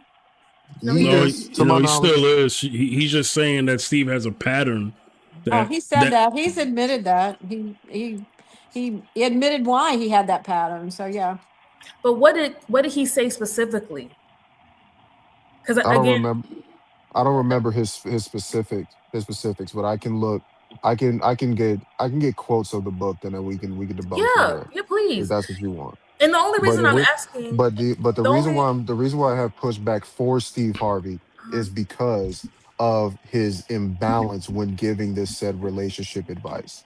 He was very charitable towards women and was very direct with men. There was not an equivalence in that relationship advice. And my problem is that if he's going to give relationship advice, don't do it from this perfectionist standpoint as if you have no skeletons in your closet Mhm. when you're in a marriage. He doesn't have a history of having a perfect marriage. This marriage could be his very last marriage. However, that doesn't mean that he really has the credentials to even be giving this level of advice. The only reason why he even has that appeal is because of his celebrity status as a comedian. And be quite honest, he was a very mid comedian coming up. ah, Mhm. He was Yes, the he was. he He was not that he funny. was the worst. I know. Actually, it was D.L. Hughley. Then it was Steve Harvey. Then it was It was. Cedric. Then it I thought was it was Bernie. Cedric. Then Yeah. not Yep. Bernie's the goat. Bernie and Cedric are the funniest. but Steve Harvey Yeah. was I. DL is the worst. the worst. And keep in mind, DL and Yeah, he Steve was. Harvey are the panderingest N words you've ever known in your life. I'm just gonna keep it a stack. But KJ, that's my thing. Nothing. I respect the fact that that's how you feel. The only thing that I think is, I don't want to use the word dangerous, but what I see happening a lot in these like social media streets is people will share their deductions about a thing. They will never share the specifics of this was the thing that I saw and this is how I got from point A to point B. We will hear a ton of opinions about things and not the truth of what was actually shown, and they allow people to make their own opinions about it. And so for me, I've listened to Steve Harvey give that advice, and I've also listened to him tell women to stop being so overly emotional, to let that man have friends, let him use his money the way he want to use his money, let him have some smacks when he wants some. I've heard all of these things that people say panderers don't When did tell he? people When did he say on let a his talk man show. just have? Look, When? look, Not have like not have multiple women, but a woman was saying she didn't want to give him smacks because she felt like he was not achieving enough. And it was one of the Ask Steves when when the people look, come up and be like, "Hey, Steve, I gotta." Yeah. let me chime in very quickly. I'm gonna say something.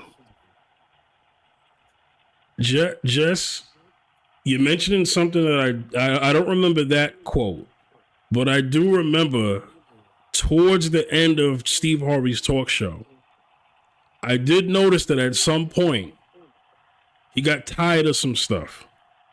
And I would say towards the end, I did start to hear some things that was not pandering. Soon after his show was canceled. That can be looked up. Okay? Because when he started that show, he had to play the game. He To get played the money. game. Say it again, Beyonder. To get money. That's what it was. Right. He got his coins. I did notice. Because women fall in love with what they hear. So when they love what they hear, they spend money on it. That's pretty much what the pandering part they're talking about. But why is it pandering just because he has a incredibly strong female audience? Like, Well, pandering would be you telling. Pandering is not telling the truth. Pandering is trying to be appeasing while ignoring the truth. That would be pandering. yeah. So what did he say that was pandering? No, in his early time of that talk show, he was so women centric, and I'm not saying there's anything wrong with being women centric because that's what Oprah was, but that came from a woman. We expect a woman to be women centric, right? But I noticed, and then I'm gonna get to Ayanna real quick because she was very woman centric until she brought balance, and women wanted her off the network. Okay? So, I noticed with Steve, in the beginning, he was very women-centric. But women go to a show. Men weren't sitting up there. The only time men were there is if they were with their wives Or the other Exactly. thing, right? So, but And she was mostly he talking had mess about him too. right, but mostly had a female audience. But I did notice at some point towards the end, Steve, was like, you know what, I'm tired of this pandering mess, and said what he really feels. I'm gonna tell you something. I think Steve's real life. I think there's a lot of things he probably don't rock with, but I think for the sake of the television program, he just had to say some things. But I did notice towards the and then he don't have the show That's no more. TV though. Absolutely. Everyone does that. You can't look at celebrities as a monolith for what they like. Their lives are completely opposite of what they say to you on TV. That's what pandering is. But why do y'all they lie all the time, all of them. But why do we say that when he gives them a name, The hell it's did you think pandering? Derek Jackson was Like, doing that got but him no, Derek exposed? Jackson is not the same thing. Derek Jackson is not the same thing, right? No, he's trying. Derek Jackson was an Derek abuser. Jackson. I'm sorry, abuser. He was a manipulator. He had that girl up in an apartment complex when he was giving his wife HEL, right? Yeah, that's very different. That's what you found out after the fact, though. He's talking about in the beginning. He's talking about. We can't skip that, Jess. I understand what you're saying.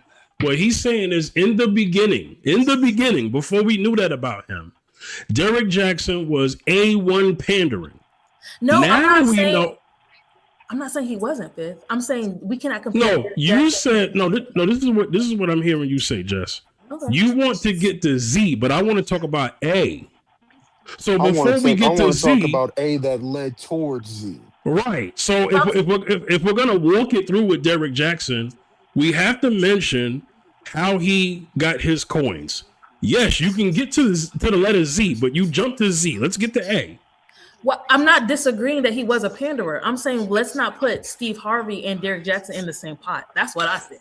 The reason why Steve Harvey and Derek Jackson is in the same pot is because pandering is pandering. No matter what atrocities they do on the back end, they're still pandering. But the simple reality. One second. The simple reality is that if you are developing certain talking points, or you are using recycled talking points in order to gain a certain base so that you can monetize yourself, that is not only pandering, that is grifting. And if we're looking at how Steve Harvey conducted himself when he was doing the talk shows both on television and on radio, he was saying all the good things to get a majority black female base that was going to continually pay him over the course of his career post-comedy acts. Now, if we're looking at Derek Jackson, he pretty much did the same shit. Excuse my French, I'll put a coin in a swear jar. But when Derek Jackson was up, I'm sorry. When Derek Jackson was coming up, he was saying the exact same talking points about how black men don't protect black women, about how black men need to do this, they need to be more providing,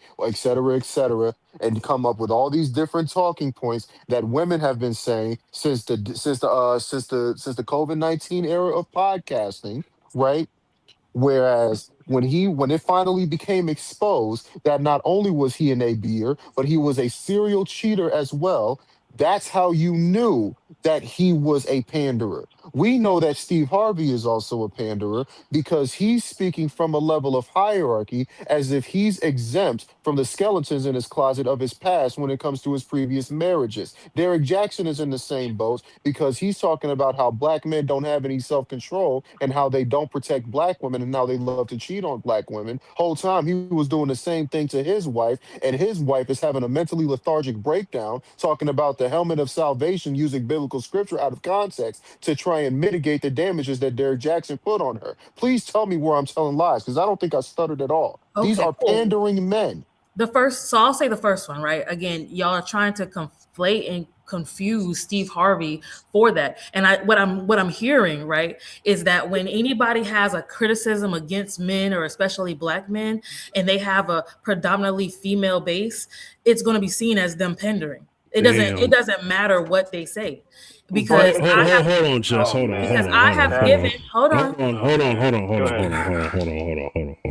Okay, all right. I'm already to finish too. Let me center this conversation real quick. Okay. Let me center this conversation. I'm sorry, Jess. Okay. KJ, I owe you $2. KJ, I appreciate your take. I appreciate Jess's take. This conversation sounds like a much needed conversation that we need to have. It is going to dominate this topic. I'm already knowing. So to be fair, I'm gonna let Jess respond. I will allow one more response, which is Beyonda, and then we got to get back to the topic. Sorry about that, Jess. You go ahead, because that kind of episode requires some homework and some evidence. It does, and I'm very capable of doing that. But I would rather for the audience have that for another time, because then I could actually pull clips. Because Steve Harvey's show is all over the internet. It is. His clips are not hard to find. Okay, so if y'all will allow me, KJ, all of y'all who are into that, let's just allow a preparation for that conversation. Y'all good with that? Oh, Fifth, I already got my computer out right now. I have your email. Expect at least 15 different clips from both Derek Jackson and Steve Harvey alike. Okay, what I'm talking about. We can have a tomorrow. Right. We can have a fair, and watch this, Jess. We could have a fair and balanced conversation about panderers on both sides. On both sides, grifters on both sides. Let's Now, change wait, that. I'm gonna leave it alone after this. But notice how Jess had a problem with Steve Harvey, but she didn't have a problem with Cheyenne Bryant. Yes, I Because did. that's a losing. You did. Yeah, Yes, we're gonna I have to did. say that for next week. You've never asked me anything about Cheyenne Bryant. You've never asked me anything about her. There's no way. You Oh brought my up Steve Harvey, so we talked about Steve Harvey. I brought up 3 people. Initially, you brought up Steve Harvey. Let's not be Steve Harvey, dense Derek now. Jackson, and I brought No, up you Cheyenne Bryant towards first. the end. No, you did not. No, you did not. Because we were talking Fifth, I'm specifically being about how gaslit. you believe Did Steve Harvey did I was a not panderer. say Cheyenne Bryant first? This is my no, you didn't. And this is my So he Fifth. Okay, Jess, put money on it then. Put money on it then. put money on that you said it when. Money that when I was talking about the pandering and the No, I reason never and the said you. No. Put money on it. When I first started talking, when Fifth first posed me the question that the reason why people believe they have these options is because of these inflated egos of these phony people on the internet gassing them up. Fifth, was Cheyenne Bryant not the first person I mentioned? You said Cheyenne, Steve, and Derek Jackson. Exactly, in that order. But I think Jess is trying to say that we spent so much time talking about, but it's kind of Jess's fault too. We spent so much time talking about Steve Harvey. We didn't get the Cheyenne. But we can save that. We can save that. We can save that for another episode. We can save that for another episode because they ain't the only one. A guy by the name of I hate to call his name out, but his name starts with an A and his second name starts with an M. Known panderer. Arsenio Hall. I said Arsenio Hall. Arsenio Hall I was was amazing. gonna say that. No, Arsenio Hall? Jess, you said it, not me. But that's Wait, from who? from tonight's conversation. But anyway, from the show tonight's conversation, the But podcast. what I wanted to say, right, is that yeah. KJ didn't mention Cheyenne until later on, and we were talking about Steve Harvey specifically. I'm not saying that you never mentioned her. I'm not saying that she wasn't a part of your larger talking point. What I'm saying is we were talking about Steve Harvey first for a hot minute, and I was asking because Fifth asked me the question, and then we went back to Steve Harvey. So you never mentioned Cheyenne when we were first talking about Steve Harvey, which is what I mentioned. But to land this plane, what I'm saying is I can pull up from my noggin multiple things to support my claim. Everybody else who says that Steve Harvey was a panderer needs to look it up for some reason.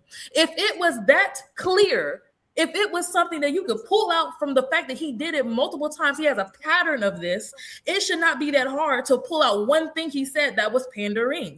But I've put out multiple things that I said where he has put women in their place, you know? And so all I'm saying is people in this conversation have been throwing out their deductions about what Steve Harvey is saying. And I think usually it's because people don't like to hear criticisms. Anytime it's wrapped in a criticism of Black men and what Black men aren't doing, and they have a predominantly female demographic, I think people get very weird about what kind of imagery and what kind of messaging this person has. So they can't pull something up out of their noggin in a conversation. They have to go to the internet.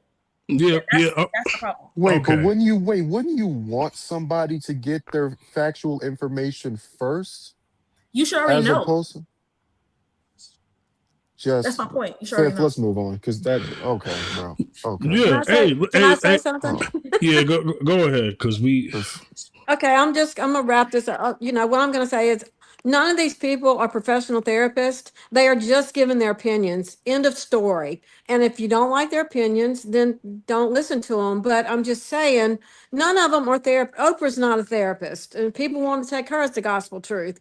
You know, none of them are licensed therapists that I know of. Steve Harvey's not. Arsenio Hall, none of them are licensed therapists that I know of. They're just giving their opinions. I mean, and that wherever they're getting it from, it's all for entertainment. All this is just entertainment.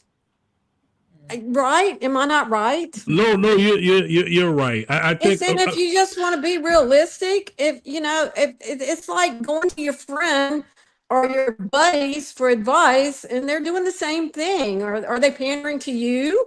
Are they pandering to their girlfriends? You know, so it's like it's the same thing. It's all opinions. It's like booty holes. Everybody's got one.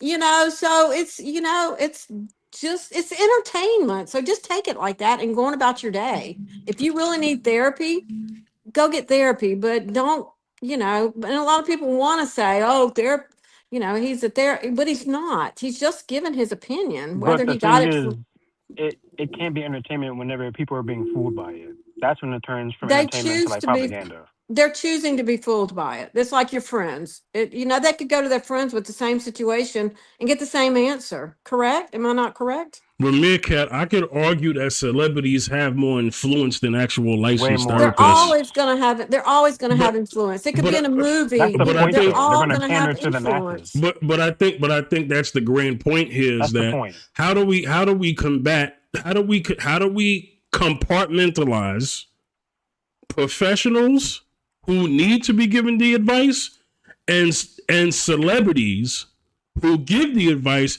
but then they're more influential and more impactful on the pop culture that we're in right now. You call out the BS. That's how you do it. You You could call say them out.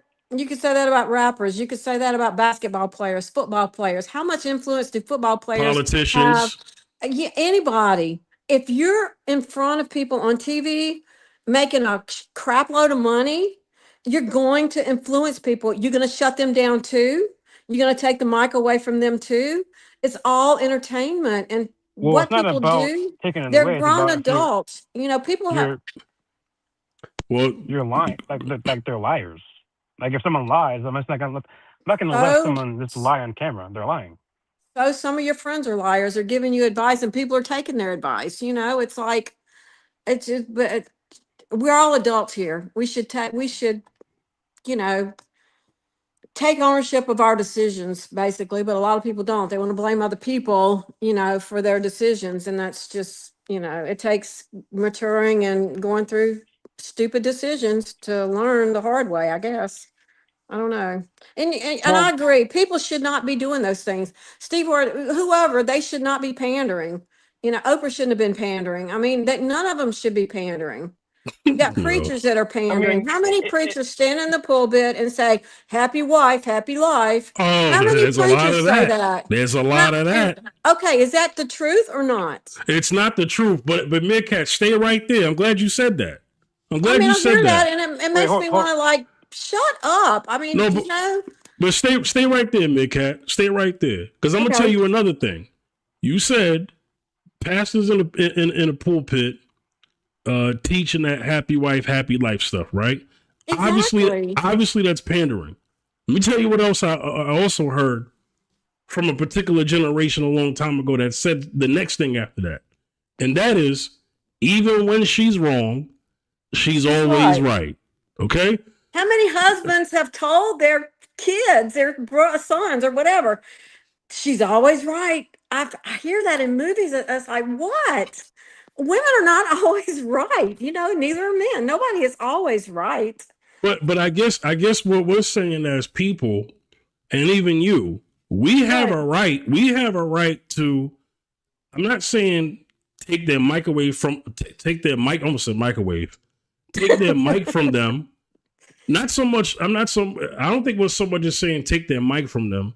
We're gonna take our ears away from them. Yes. Yes, right? indeed. But guess what? That means that I can create a platform speaking against such. I'm gonna use one of Beyonce's words, malarkey. Right. If I can prove that it's malarkey, right? Right. Okay. Now I guess what I'm saying is this. Influence is almost as powerful. Influence is one of the most powerful weapons on the planet. That is right. We know that because wars, genocide, slavery started from influence. Right. Somebody said something, and then after the words came out of their mouth, was the actions that followed next. And businesses are successful by word of mouth. So you're right. It is. You carry a lot. Your words carry a powerful amount of influence. Yeah. Right or wrong. If you're right or wrong, it carries a lot of influence. So yeah. Right. But as a host, I am going to allow that particular topic for another show only because to be fair to the audience, right?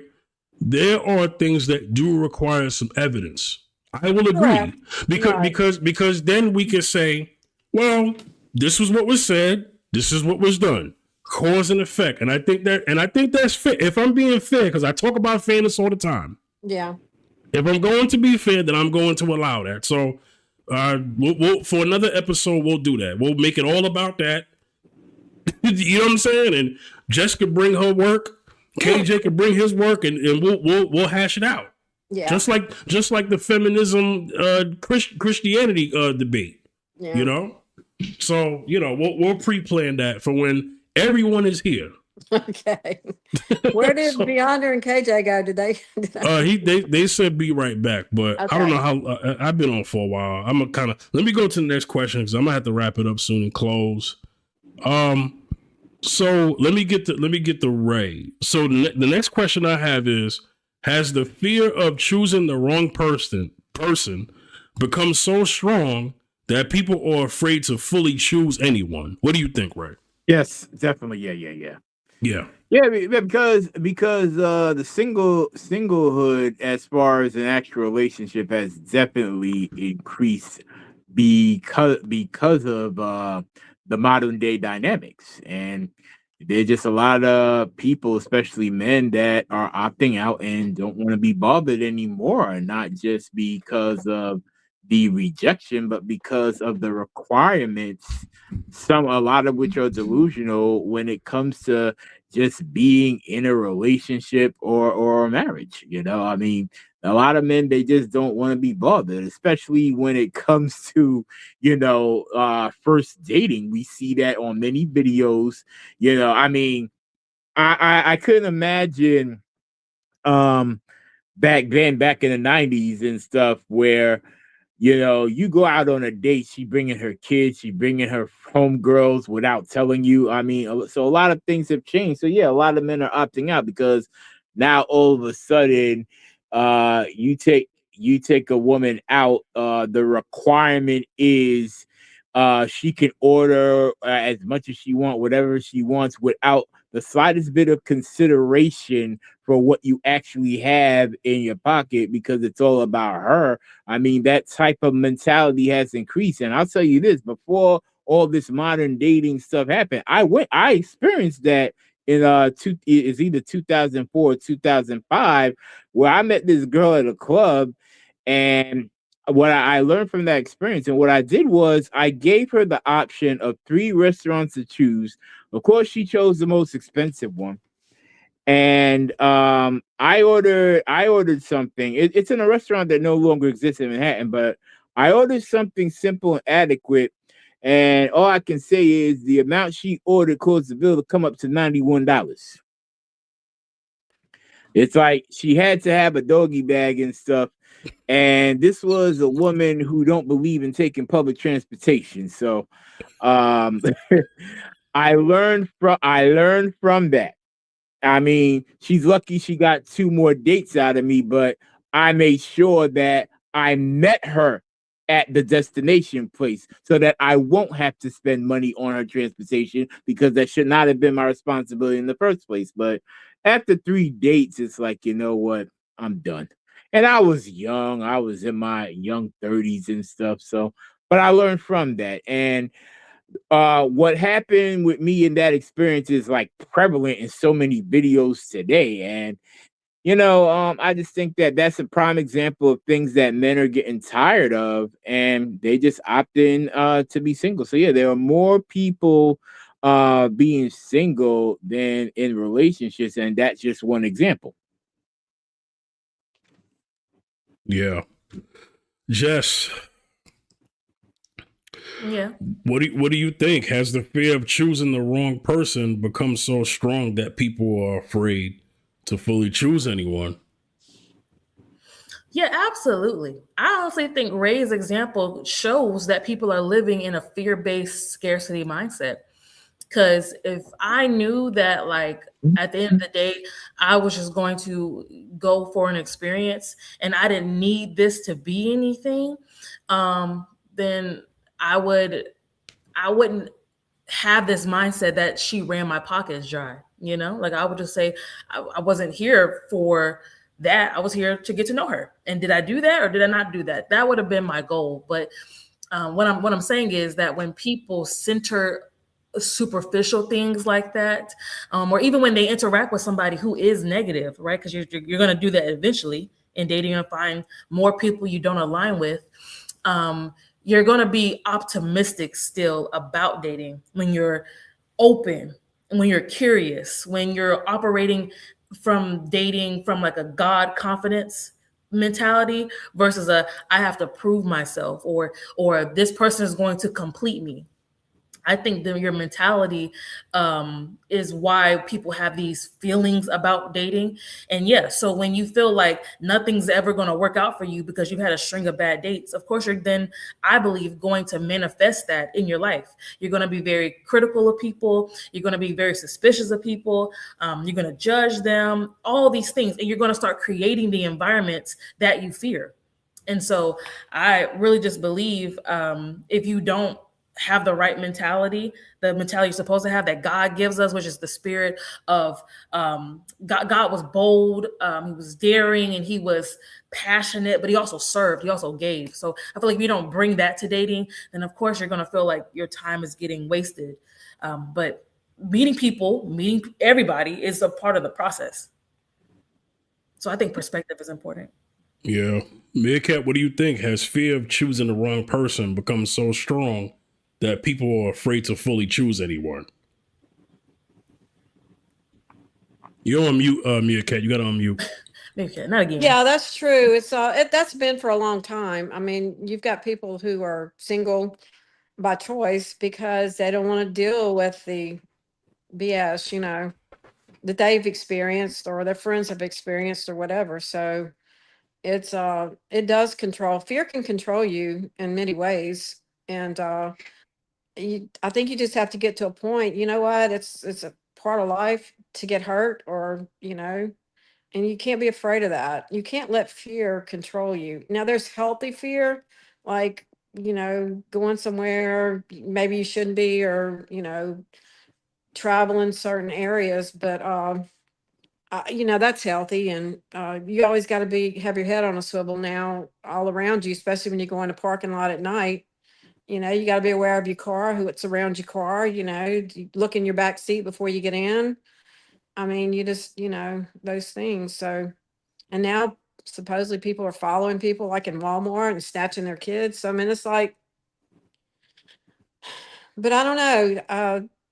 You have to think, what's keeping me from, like, ask yourself, what's keeping you from being in a relationship? What experiences, and um, that's common. What you've gone through is probably common among other people. So There's less people probably getting married, staying married. There's less kids being born for whatever reason. And um, it's like does it ever get better?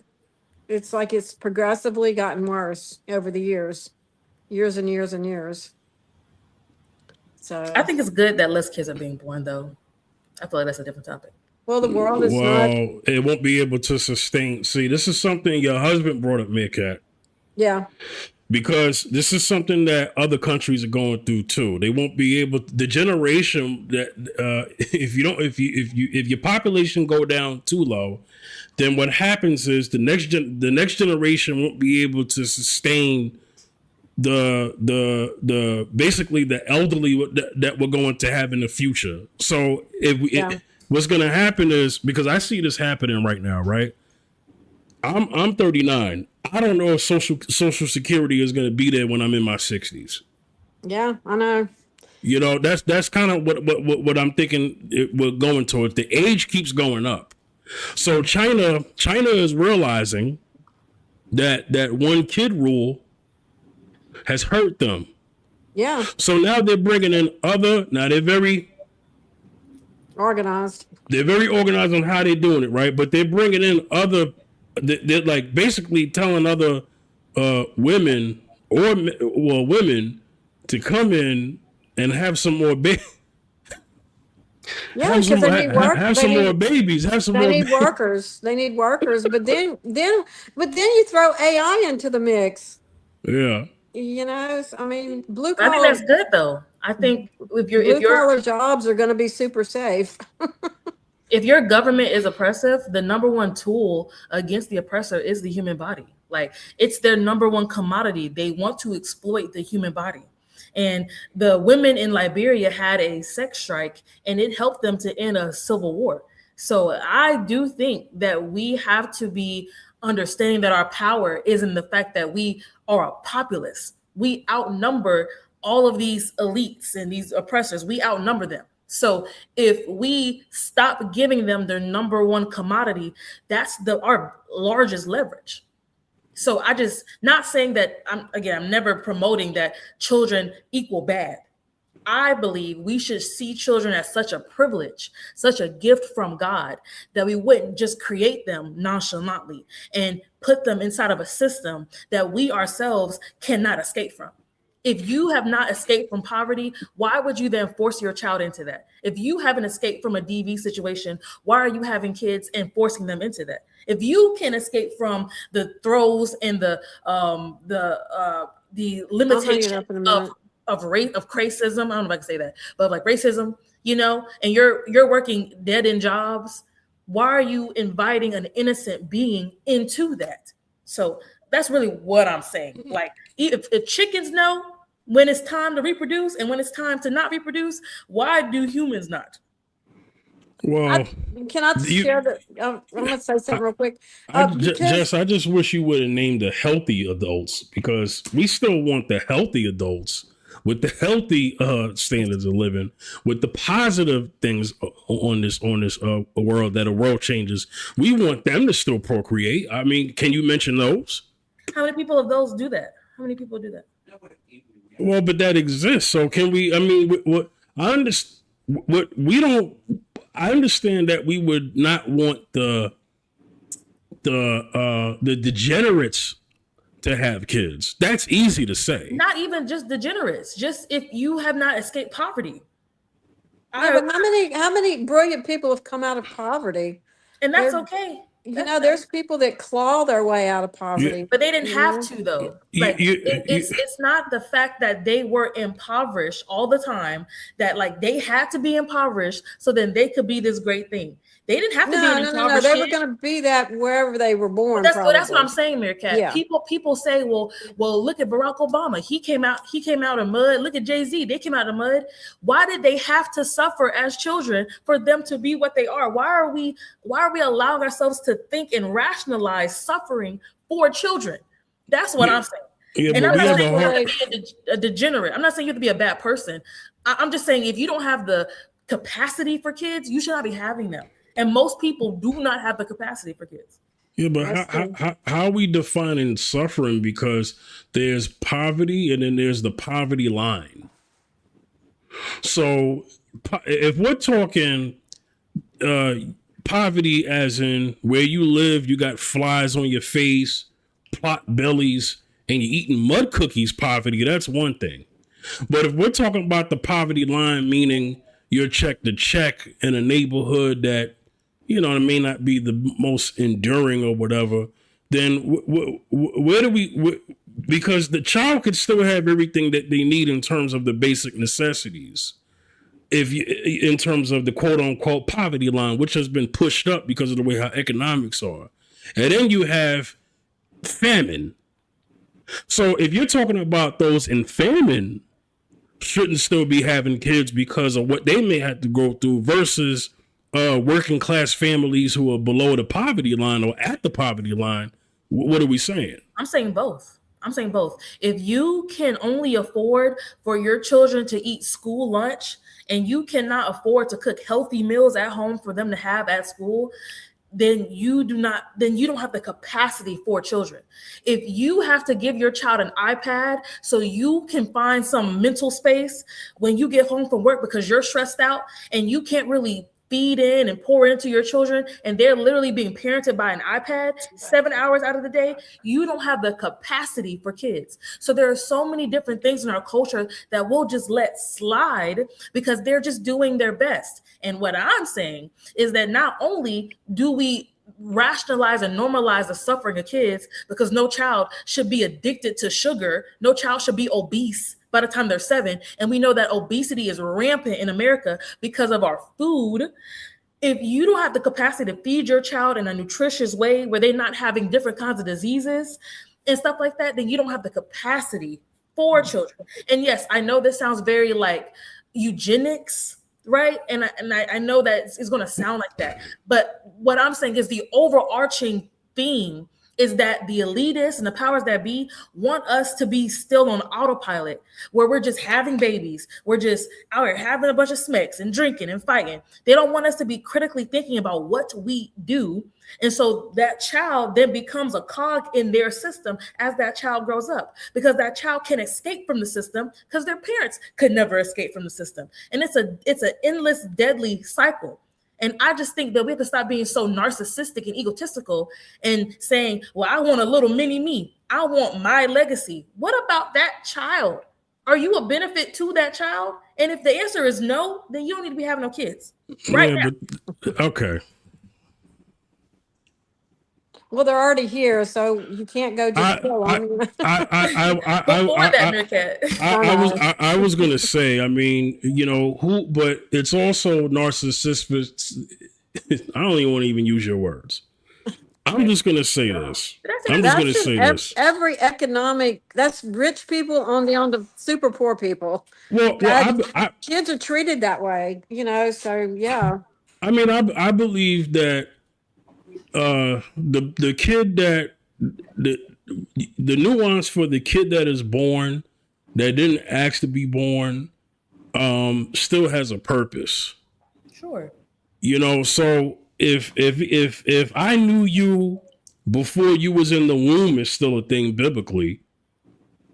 I'm not saying that we just force it, but what I'm saying is we have the kid, but no, we can't get mad at the kid when it's here. But you know, sure, yeah. We if culturally we're going to push that we're just gonna let ourselves go extinct, then we might as well just say that and don't even dance around it no more. Hi. How you doing, Mr. Michael? Good to see you. We have leverage, Fifth, though. The powers that be, the Amazons, the other people, the names I can't think of right now, they are going to want our human body because it's their number one commodity. So imagine if everybody had a sex strike and was like, until we get adequate water supply, until we get adequate air quality, until y'all stop putting these AI data centers next to schools that are making the gas toxic for children. Until y'all do that, we won't have no babies. What do you think they're going to do? They're not going to pew us. They need the human body. So all I'm saying is, if people stop living on autopilot, they could stop exploiting us. They are able to exploit us because we are numb with these phones. We're numb with this alcohol. We're numb with these drugs. We're numb with sex. We're numb with pursuing pleasure. And we know that the Bible talks about that the number one corrosive thing to your soul is the pursuit of pleasure. And I'm just saying we have to get out of that. In the same way, the freedom riders were comfortable with walking to their jobs for a year and a half to make a stand against racist bus policies. People are just too comfortable now. Nobody wants to stand up for anything because they're like, oh well, I just need to do this because it's what I'm supposed to do. And you never think about why you're doing what you're doing, which is how they're able to exploit you. All I'm saying is we need a better world for the children. God does not want us to just have kids just to have kids and then have them try to make it out the mud of their suffering. Why would that be God's intentional design for us? Well, I'm going to just say this because I don't recall God choosing a rich Mary. And when I mean rich, I mean rich. Mm-hmm. Because if that's the case, he would have picked Queen Mary for Immaculate Conception, but he didn't pick that. So this is what I want to say. Me and you don't know the purpose of said child who may come from any situation. There are people who come from money and don't come from love. Mm-hmm. But that child still has a purpose. Now he comes from a house of money. So once we get rid of the poverty conversation, there's that conversation too. But there still can be a purpose. I understand your conversation about the autopilot because I clearly understand. I'm very well in tune about the school to prison pipeline.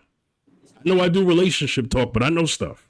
Mm-hmm. You do. And I know that this economy is built on, especially the generation that I've come up in.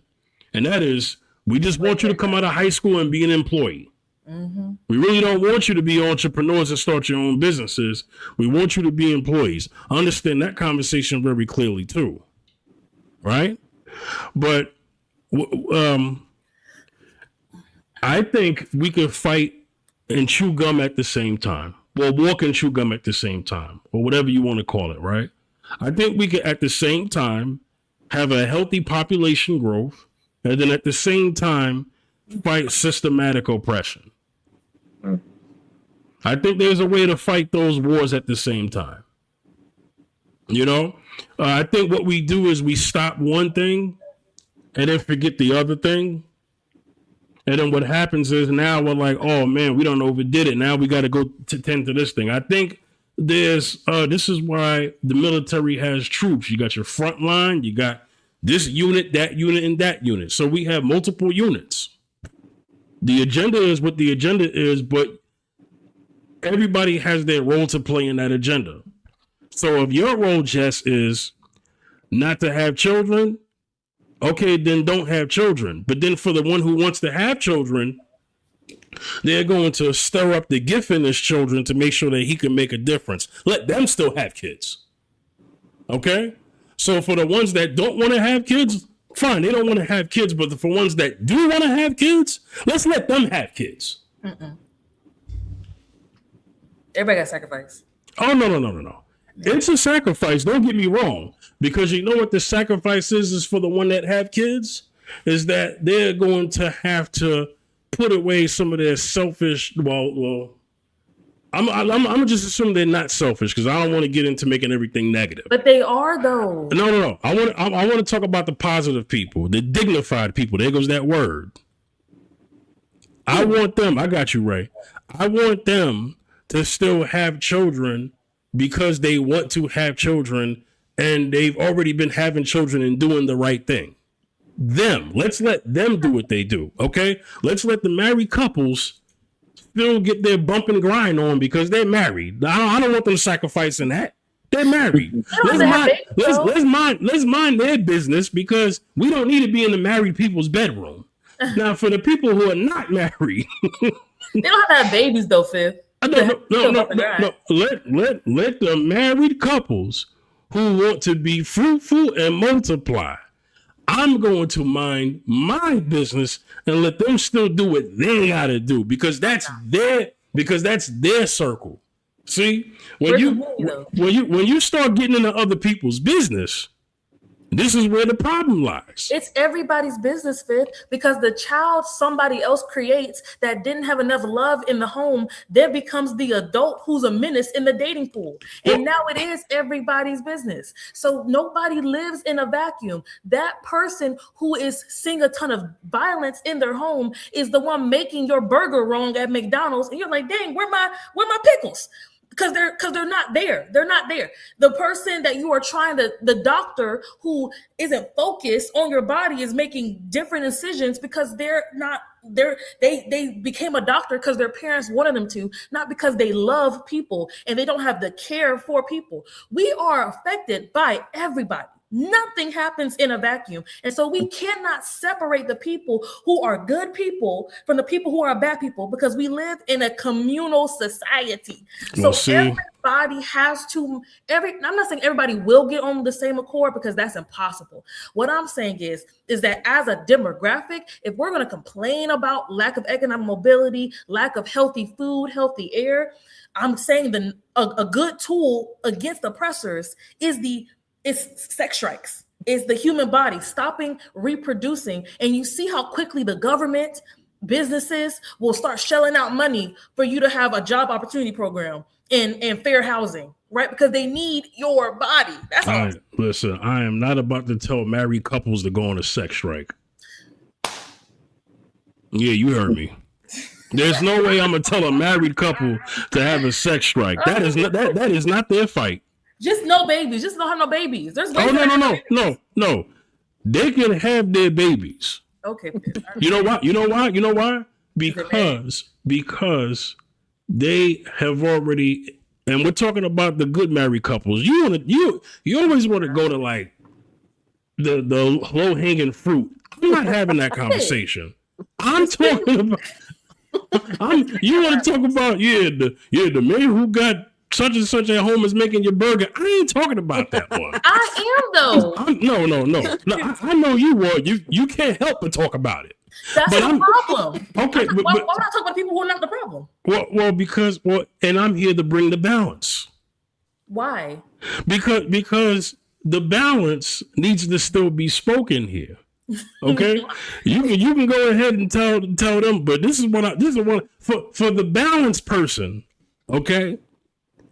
This is what I encourage, that we could still address two issues at the same time. You just play your role. Everybody doesn't have to be a hand, right? Everybody doesn't have to be. There's hand, elbow, wrist, knee, ankle. Mm-hmm. Jess, if you want to be an ankle, everybody don't got to be an ankle. Just be the ankle. I can't be an ankle by myself. No, there are women just like you. How many though? Because they hear what you're saying. No, they're not. Because they hear what you say. They hear what these pastors say, which say women need to have babies. People always say be fruitful and multiply, as if that was a command for all humanity. That was a command for Adam and Eve, not for all Christians to have babies everywhere. So all I'm saying is there's a bunch of bad theology that makes people think they are supposed to be having kids, even though they're not equipped emotionally, financially, physically, spiritually. They don't have the capacity for them. That's the problem. We don't need more kids. We need more stable home environments for the kids. Amen. Let's talk about that first before we talk about y'all putting P's and V's. Yeah, but Jess, I'm uplifting the stable environments to still have families. That's what you miss. I'm for the stable environments to still have families. Fifth, why would I also not be a fan of that? That's the whole point of this. The whole point of this is to create stable environments for the kids, because what we're doing right now is a bunch of baby mama, baby daddy stuff. And there's a bunch of instability. And if people treated children like gifts, like privileges instead of rights, they would not have 5 different baby daddies. Right Yeah, or but wrong. you can't teach those who are derelicts what the agenda is, because they're still going to live the lifestyle of a derelict. So they're not going to be on code with what you're talking about. Fifth, how could you say that? Because those people weren't born; they were bred. Fifth, they became like that because of a lot of disappointment, or maybe they were sexualized when they were young kids. They can still be saved. You can still intervene on their behalf. Why are they damaged goods and they're so far gone? God doesn't see us that way. And if we're supposed to be the ambassadors of Jesus on the earth, why would we treat people like that? Just because you kept making a bad decision for 10 years doesn't mean you got to keep making it for 11. So everybody's included in this. And I'm saying it's good for everybody. And you don't have to be super rich to have kids. That's not what I'm saying. Just again, in Charlotte, North Carolina, you just need $100,000. So if 2 people made $50K together, y'all good enough. Y'all have the financial capacity to have kids. Now let's talk about your mental state, right? So we can move to the next phase. But a lot of people are having kids and do not have the capacity for them. That is my problem. And I think that's why we should stay here, because I don't want us to start talking about good quality couples when we know the bad couples outweigh the good ones. We know this. Yeah, but the good couples should be but we would want the good couples to be propelled as the leaders, though, wouldn't we? Examples, sure, definitely. Yeah, okay. So then shouldn't we stay out of their business? No, they should be the examples. They should be the poster childs. If they so choose to, right? No, they should be. I don't believe in forcing nobody, but if they're going to be a part of this, I think we should. You don't believe in forcing nobody, stories. right? Didn't you just say that they should be included in this in the no more having baby strike? Yeah. Isn't that forcing? No, should. I think it's different than have must. I think those are different words. No, you said just they married, so we're not gonna tell them to sex strike, but just don't have no more babies. Isn't that forcing them? No, it's not forcing them. Meerkat, am I crazy? Yeah, you are. You get to choose. I'm telling you what people should want to do. Y'all are both right. Y'all are both right. Y'all are both right. Meerkat. We can't be, because he is not listening. There's more than one way to do a job. There is You're more right. than one way. I mean, you could go to the public school system. The teachers should be not the perverted teachings that are going on in public school, universities. How many kids go to university and it's like somebody took their brain out and brainwashed them and created this kid that their parents don't even recognize anymore? I mean, you got to look at stuff like that too, because you can take a kid from a really good family and all that, and they come back and they're just like, have these ideas put in their head that it's like, where did that come from? You know? So it's a conundrum, and this isn't heaven. You know, we'll all be in, people will be in heaven one day and it'll be perfect, but we'll never have heaven down here. For some people this is heaven, but let me make sure I do this because Ray's about to go. So I know I've been doing this for the past couple of shows, like the quick 10 questions, right? So let me make sure I do this before Ray gets out of here. So the first question, these are like short answers, yes or no, true or false, or agree, disagree, okay? Mm-hmm. Everyone can answer. Love or respect, which comes first? Respect. Okay, Jess, what'd you say? Respect. Okay. Can love survive without trust? With a lot of work. Without trust, Meerkat? Yeah. With a lot of work. If you work and gain trust, you can always, come back from it if you don't trust. Wow. But you would need the trust, though. You need to look at why do you not trust? Go have therapy. I mean, go get therapy, and that way you can learn to trust. You can't just blanket not trust anybody. I mean, that's not healthy either. So, yeah. Okay. Can you love someone and still know they're wrong for you? Absolutely. Yeah, it's possible. Yeah, I've done it. Yeah. Absolutely. Should your partner be your best friend? Yes. Yeah. Is compromise a requirement for love? Absolutely. Yeah. Yeah. Can too much independence hurt a relationship? Absolutely. Yes. Jess, what'd you say? I said absolutely. Yeah. Man, don't do that. Don't do that. Poor Jess. Leave Jess alone. Hey, you be acting like I don't make sound points. Okay. All right. This is why I just want to give you your props. Is chemistry overrated? No. No. Yes. Interesting. Should love feel difficult sometimes? Yes. Yes. Is I'm gonna say no. You gonna say no? I'm gonna say no. Okay, 2 yeses and 1 no. Is unconditional love realistic between romantic partners? No. No, it's not. No. Okay. So if you could have a 1-word answer, all right? You could try your best. What does modern love need most? Communication. Effective communication. Integrity.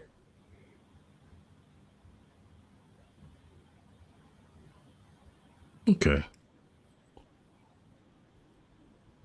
My pleasure. Take care, everybody. Thanks for having me. If you're available next week, I got you, man. I'll send you the stuff. Right back Okay? at you. All right. Thank you, brother. All right. Take care. Hi, Ray. Night, All Ray. right. Have a good day tomorrow. So I got a question. I got another question. Maybe like 2 more, and then I'm gonna close it out. Because I wanted to get to this one, but I wanted to get this for Ray before he went. So, here it is. It was actually a pretty good question. Are modern relationships more difficult because people expect love to feel good all the time? Yeah, Yeah. I agree. What do you think, Meerkat? I think that's something that most women or men have wanted over the ages. You know, they want it to feel good. I mean, that's, so yeah. You know what I think? I think it's so. I know it's one of my questions, but I think it's really just the marriage part. I think people's perception is that they think marriage is going to be like a perfect thing all the time. I don't think it is. Judge Lynn Tova from Divorce Court, right, had an interview with someone, and she said that there was a time in her marriage where she loved her husband, but she didn't like her husband. Right. But it was the love that brought everything back, Yes. And then she said that once that brought it back, she started to like her husband again, and it was almost like her meeting him for the first time. They wouldn't seek counseling, because it ended up being mutual, because he didn't like her either. Yeah. But he wasn't leaving her and she wasn't leaving him. So here they were living in the same house, loving each other, but couldn't stand the sight of each other sometimes. Yeah, you hear that a lot. That is not uncommon. Yeah. What does that mean, though?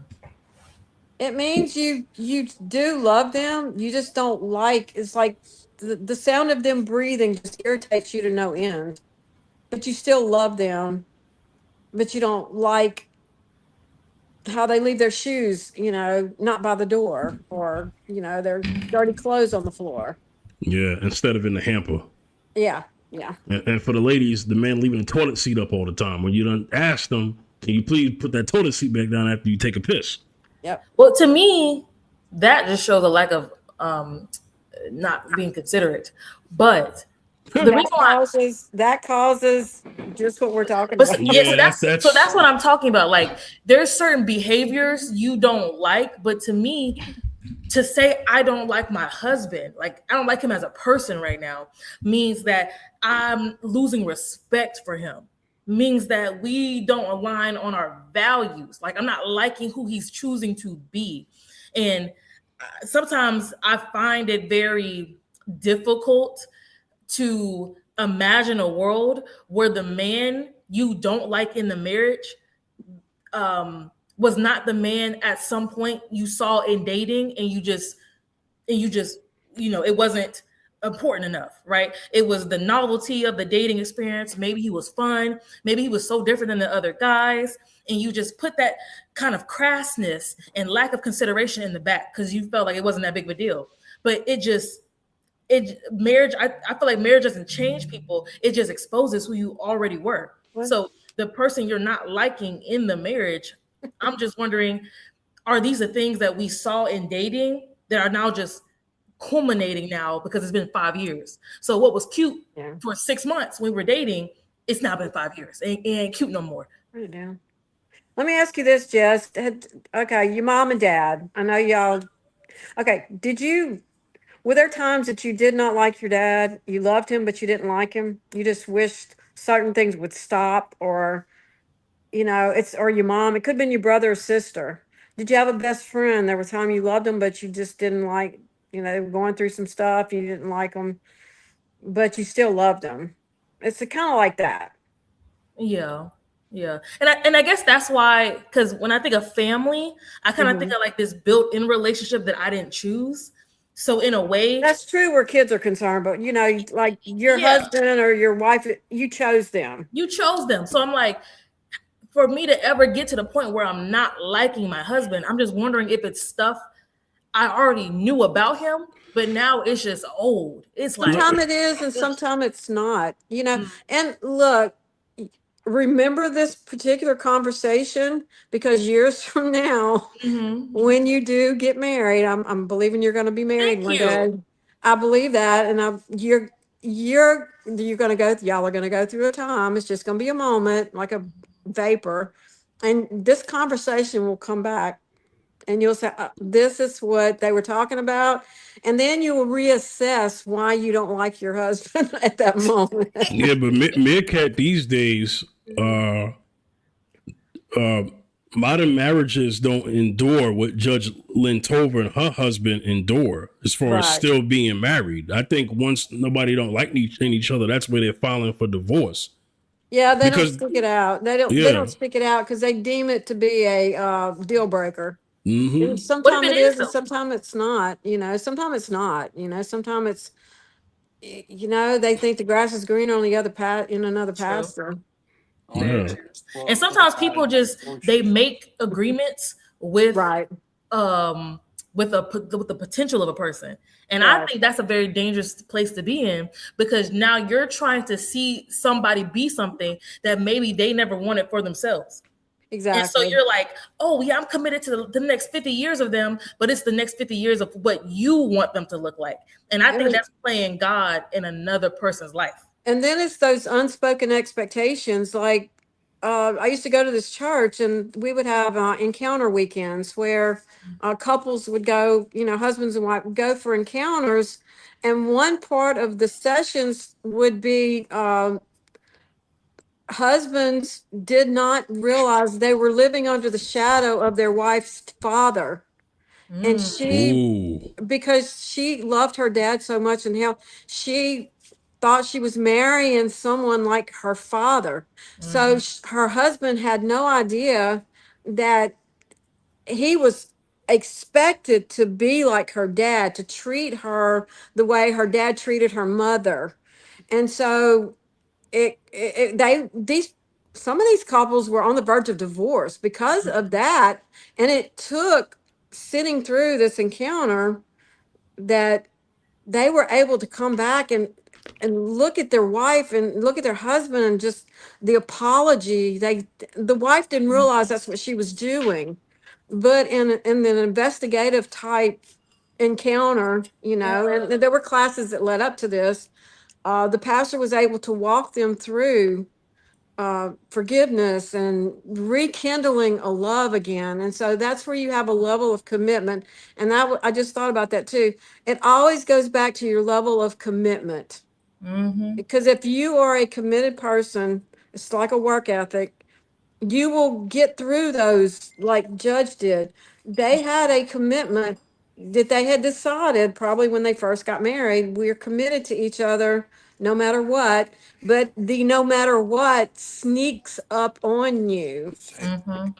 Sometimes I feel like I And should so get it too. when you see it, when you are able to see it, because you're not clouded by these unspoken expectations or maybe a hurt or something that you didn't realize, it takes hard times. And then you have a greater love for each other. It's like he said, they liked each other again. And if, Yeah. the Bible tells us to love, but liking someone is harder a lot of times than loving them. It's easy to love people because God tells us to love people, love your neighbor and blah, blah, blah. The liking part is the harder part, liking them. And that's why I say chemistry is overrated. Like people just get swept up in these feelings you have about this person, which can feel big and therefore feel like love. But to me, devotion is way more important than desire. You Because can have devotion and commitment. They're kind of hand in hand. that's what I'm saying. Yeah. The desire to me is the chemistry part. I Right. desire you. You get me aroused. You get me turned up. I Right. feel butterflies. If Right. you're banking on a 65-year marriage to feel like butterflies every day for 65 years, you're No, gonna be that's highly disappointed in life. You're yeah, gonna you're think marriage delusional. you're gonna think marriage took something from you. And that's what I hear all Right. the time is like the old ball and chain, or my marriage was awful. My marriage took my life away from me. No, you are the It should person who never do that. entered the Right. marriage with Right. that mentality of an unspoken expectation or what men are supposed to do, what women are supposed to do. And you're snuffing the life out of this thing that should actually be very fruitful and should Right. be adding to you. And so that's all I'm saying. I think devotion is way more of an important skill that people need to focus on than always feeling desirable or desiring their spouse. Yeah, Right. but I think devotion is more understood between arranged marriage couples. If you don't subscribe to an arranged marriage couple, then you're definitely gonna wonder about that chemistry. Wait, what do you mean? What do you mean? Big Kid, you got what I'm saying. Yeah. Okay, arranged marriages don't have time for chemistry. It comes later. Right. So I think if we were making our marriages based off devotion, then we would have a culture of arranged marriage as a priority in America if that was the case. No, that's why But I laughed, because I know that's your thing. But it was the last thing you said that was a topic I did. It's not that that's my thing. It is your thing. You were No, very. it was a topic. Are you not?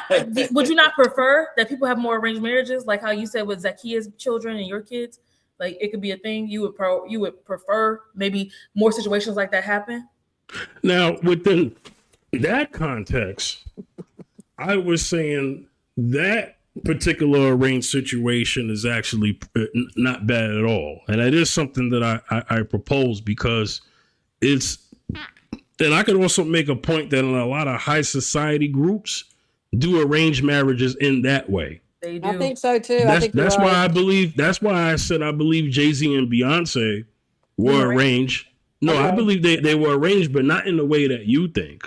Right. I think they were arranged because they're Masons. That's why I think they were arranged. What? And in that particular society, they do have a lot of arranged situations. Okay, it's not necessarily forcing you, but it's kind of like in a like group, right? And I have no problem with churches that do it too. If two people will come up in a ministry, and we're not, like I said, we're not forcing you, but you were two people who come up in this ministry, we maybe could suggest, hey, see how that goes. You know? So we're not necessarily holding a pew to your head to get married, but we are definitely aligning and arranging the situation because we feel that it may be a benefit to the two of y'all and to the community. Like the inheritance. We will hold the inheritance over your head. Right. But you know, them Indian people, they don't think they have a choice for real. So I feel like when we add that little caveat in, I think it's like trying to modernize something that's very traditional. In some cultures, yeah. Well, Yeah. I'm not talking about India, but someone gave me a glimpse of a situation in India, and they did say that there was a line of kids, and from one side and a line of kids from the other side. Obviously, they were adults at this time, right? And it was, hey, if you marry such and such's daughter, I got this inheritance for you, just like that side of the family has the inheritance for the lady. The dowry. Now, They have a dowry. Right. Now, if you don't, then we'll just pass it on to your other brother and see if your other brother wants to marry the woman. Which is so crazy. It's literally So there's been that situation, right? Well, because they want to keep the wealth, whatever is driving them, they want to keep the wealth in that family. This is what I'm saying about Jay-Z and Beyonce. Like I said, I may not be able to prove it, but when I've seen documentaries about Beyonce grew up because her parents were Masons. So they grew up that way. Jay later on got into the fold. That's a group too. Right. And I do believe, based off the Masonic affiliation, that they were arranged to be married. Okay. So in that sense, now let's talk about the context I said with me and Zacchaeus. Me and Zacchaeus we've been friends over 20 years. I'm a godfather to his son, an uncle to his son and his daughter. If I had a child at the same adjacent age as his kids, I'm not going to force them to be together, but I would hope, because I know he raised his kids right and is continuing to raise his daughter's an adult now, but his son is still a teenager, right? If I had kids of adjacent ages, because of who we are, we trust that we're going to raise our kids very effectively, right? Now, if something turns out a certain way, then we'll deal with that when that issue matters. But if we know that we have two good adults on each side, right, we would hope that growing up together, that, hey, they get married, we're like family, we become like family to each other. What we have stays in the family. So it's kind of like it's arranged but not arranged, because it's still their decision. And the reason why I put that as example is because Martin Lawrence's daughter, and Eddie Murphy's son got married.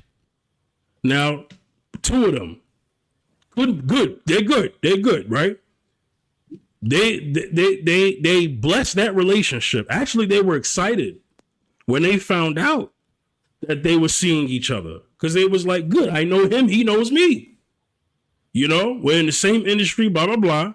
And, you know, he knows that Eddie raised his son right. Eddie knows that Martin raised his daughter right. They were happy for that marriage. Now, I'm not saying that's arranged, but in a way, you know, it's affiliated. It's like an affiliated thing. Maybe not so much an arranged thing. I think that's good.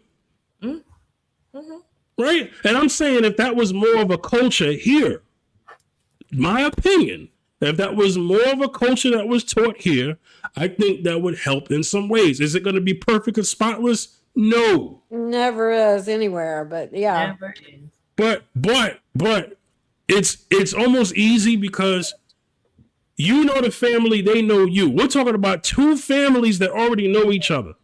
Yeah. That have come together. Listen, I grew up in the church that I grew up in, my grandfather's church. Shout outs to my grandfather, rest in peace, right? We had families in the church. I wish that was probably taught more, because there's families that we grew up together, church family, and the generation that I'm in, we could have married each other, but we didn't. We could have, but we didn't. I think it would have been a lot easier, because the family knows each other. They know what they're marrying into. LOL. You know, but it didn't happen. God bless them. They did what they did. I did what I did, because Yeah. But I think that would have been cool. I don't know. How do you know that their personalities would have meshed and y'all wouldn't have been like miserable?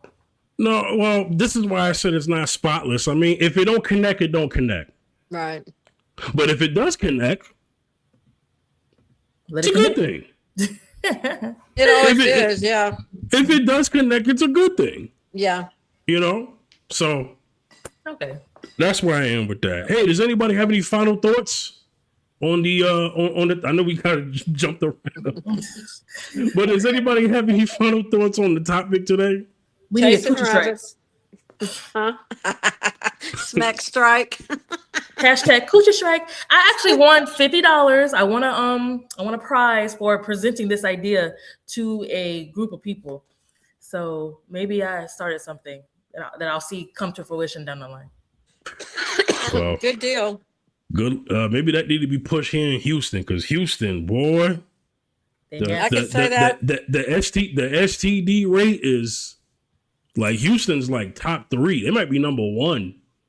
And this year, and STIs and HIV tests coming back positive. It is. Oh wow! It is crazy out here. I was told by. I was working in Baton Rouge. And I was told by a guy of color. He came in and he said, "I need a white girlfriend." I'm like, why? He said, because HIV is so bad in Baton Rouge. Oh, I'm like, Okay. and I'm like, are you serious? And he said, yeah. And I'm like, that I had no idea, oh wow! I felt bad, for him. I don't know. He want a white girlfriend just because he can't get tested. No, that wasn't it. He didn't trust the girls of his color. But that's what I'm saying. I'm saying Yeah. like instead of being, I guess I was like caught off guard by it, Yeah, instead of because stewarding your body well. I mean, because that's a real ignorant thing to say, but I don't know. But anyway, It is. But anyway, but yeah, Let's we jump talked up. about we talked about relationships and stuff like that, and he was modern dating. pandering. He was pandering. I would say to some degree. Yeah. But yeah, I think so. So yeah, just like final thoughts on like the topic and some of the line of questioning that we had about how people decide, people's outlook on previous generations, and maybe what Ray brought to the table, because he mentioned that he didn't think it was so much that the earlier generation did things better. He's just saying that it's more exposed now because we have social media. We have less people being private. Right. We have so much disclosure versus non-disclosure, Got cameras everywhere. Yeah. Yeah. So what do you think, Jeff? Yeah, I don't think anything's changed necessarily. I think if anything, it's just exposing the skills we didn't have in the past, the commitments we didn't have in the past, the lack of community that we had in the past. I think we romanticize the past too much, and we think that they have better relationships, and that's not true. People are just better at selling a story. And so now that it's much harder to sell a story, I just think we can finally start to excavate the toxicity out of our relationships, our interpersonal relationships. So now at this point in time in 2026, we can finally have an actual chance at having real quality Christ-like marriages that feed one another versus having superficial image-based relationships that sell a story. All right, what do you think, man, Kat? Final thoughts?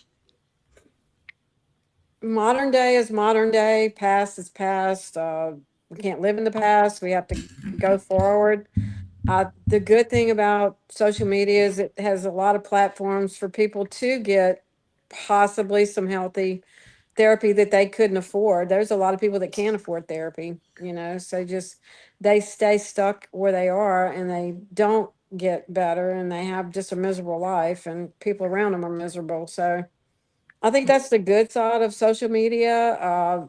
Just the bad side is just as bad, exposure to too many things and too many ideas get put in people's heads and they run with it. And it goes from every day you seeing somebody get arrested for children, for trafficking and all kind of stuff, computer solicitation. These older men with these thinking they're talking to a 14-year-old girl. And, that is the terrible side of social media, the computer generation. But anyway, I think everybody has to get where they need to be, however they get there. I wish we could control people, but we can't. But anyway, it's been a good topic and it's good chatting with everybody. I'm sorry Beyonder and KJ didn't come back. Yeah, they probably went to go do some research. Oh, yeah. Watch some wrestling, probably. For that future topic. Yeah. I'm gonna watch wrestling when I'm done with this. I mean, it's on Netflix. It's gonna replay for me. Oh, it is? Yeah, I don't have to watch it live. Oh. Every Is it Raw? Monday. Yeah, WWE Raw. Yeah. Okay, well, have Yeah. fun. So after this, I'm gonna go watch it. You know what I mean? That was the sacrifice of doing this show on Mondays. That I wouldn't watch it live, but I can still watch it. I'll just watch it after I get off here. You know? That's Do you another like good thing that- about social media too. You can pause shows. Yeah. Used to we had to go. We couldn't pause. We had to wait for a commercial to come on to run, go get something from the kitchen, or run to the bathroom. Yeah, I remember that. Do you like that gray haired lady, the wrestler lady? Jade Cargill. I think so. Yeah, she like real buff. Yeah, I like Jade. Is she like your top female wrestler or no? No, because I think she has more of the look than the actual in-ring skill. Oh, But in terms of look, she looks great. She looks like a superhero. doesn't she? But Yeah, you she's- can't back it up. She's got, well, you know what? She has quite the physique, right? Like she has like the look of someone who's intimidating amongst your average female wrestler these days. But I just think in terms of like her wrestling skill, I think she needs work, but I think she definitely has the look. She definitely has a movie star look. I could definitely see her acting in some action films. She's like 5'11", and she's like in great shape. Like she's still muscle, but she's still feminine enough though. Like she doesn't look too hard.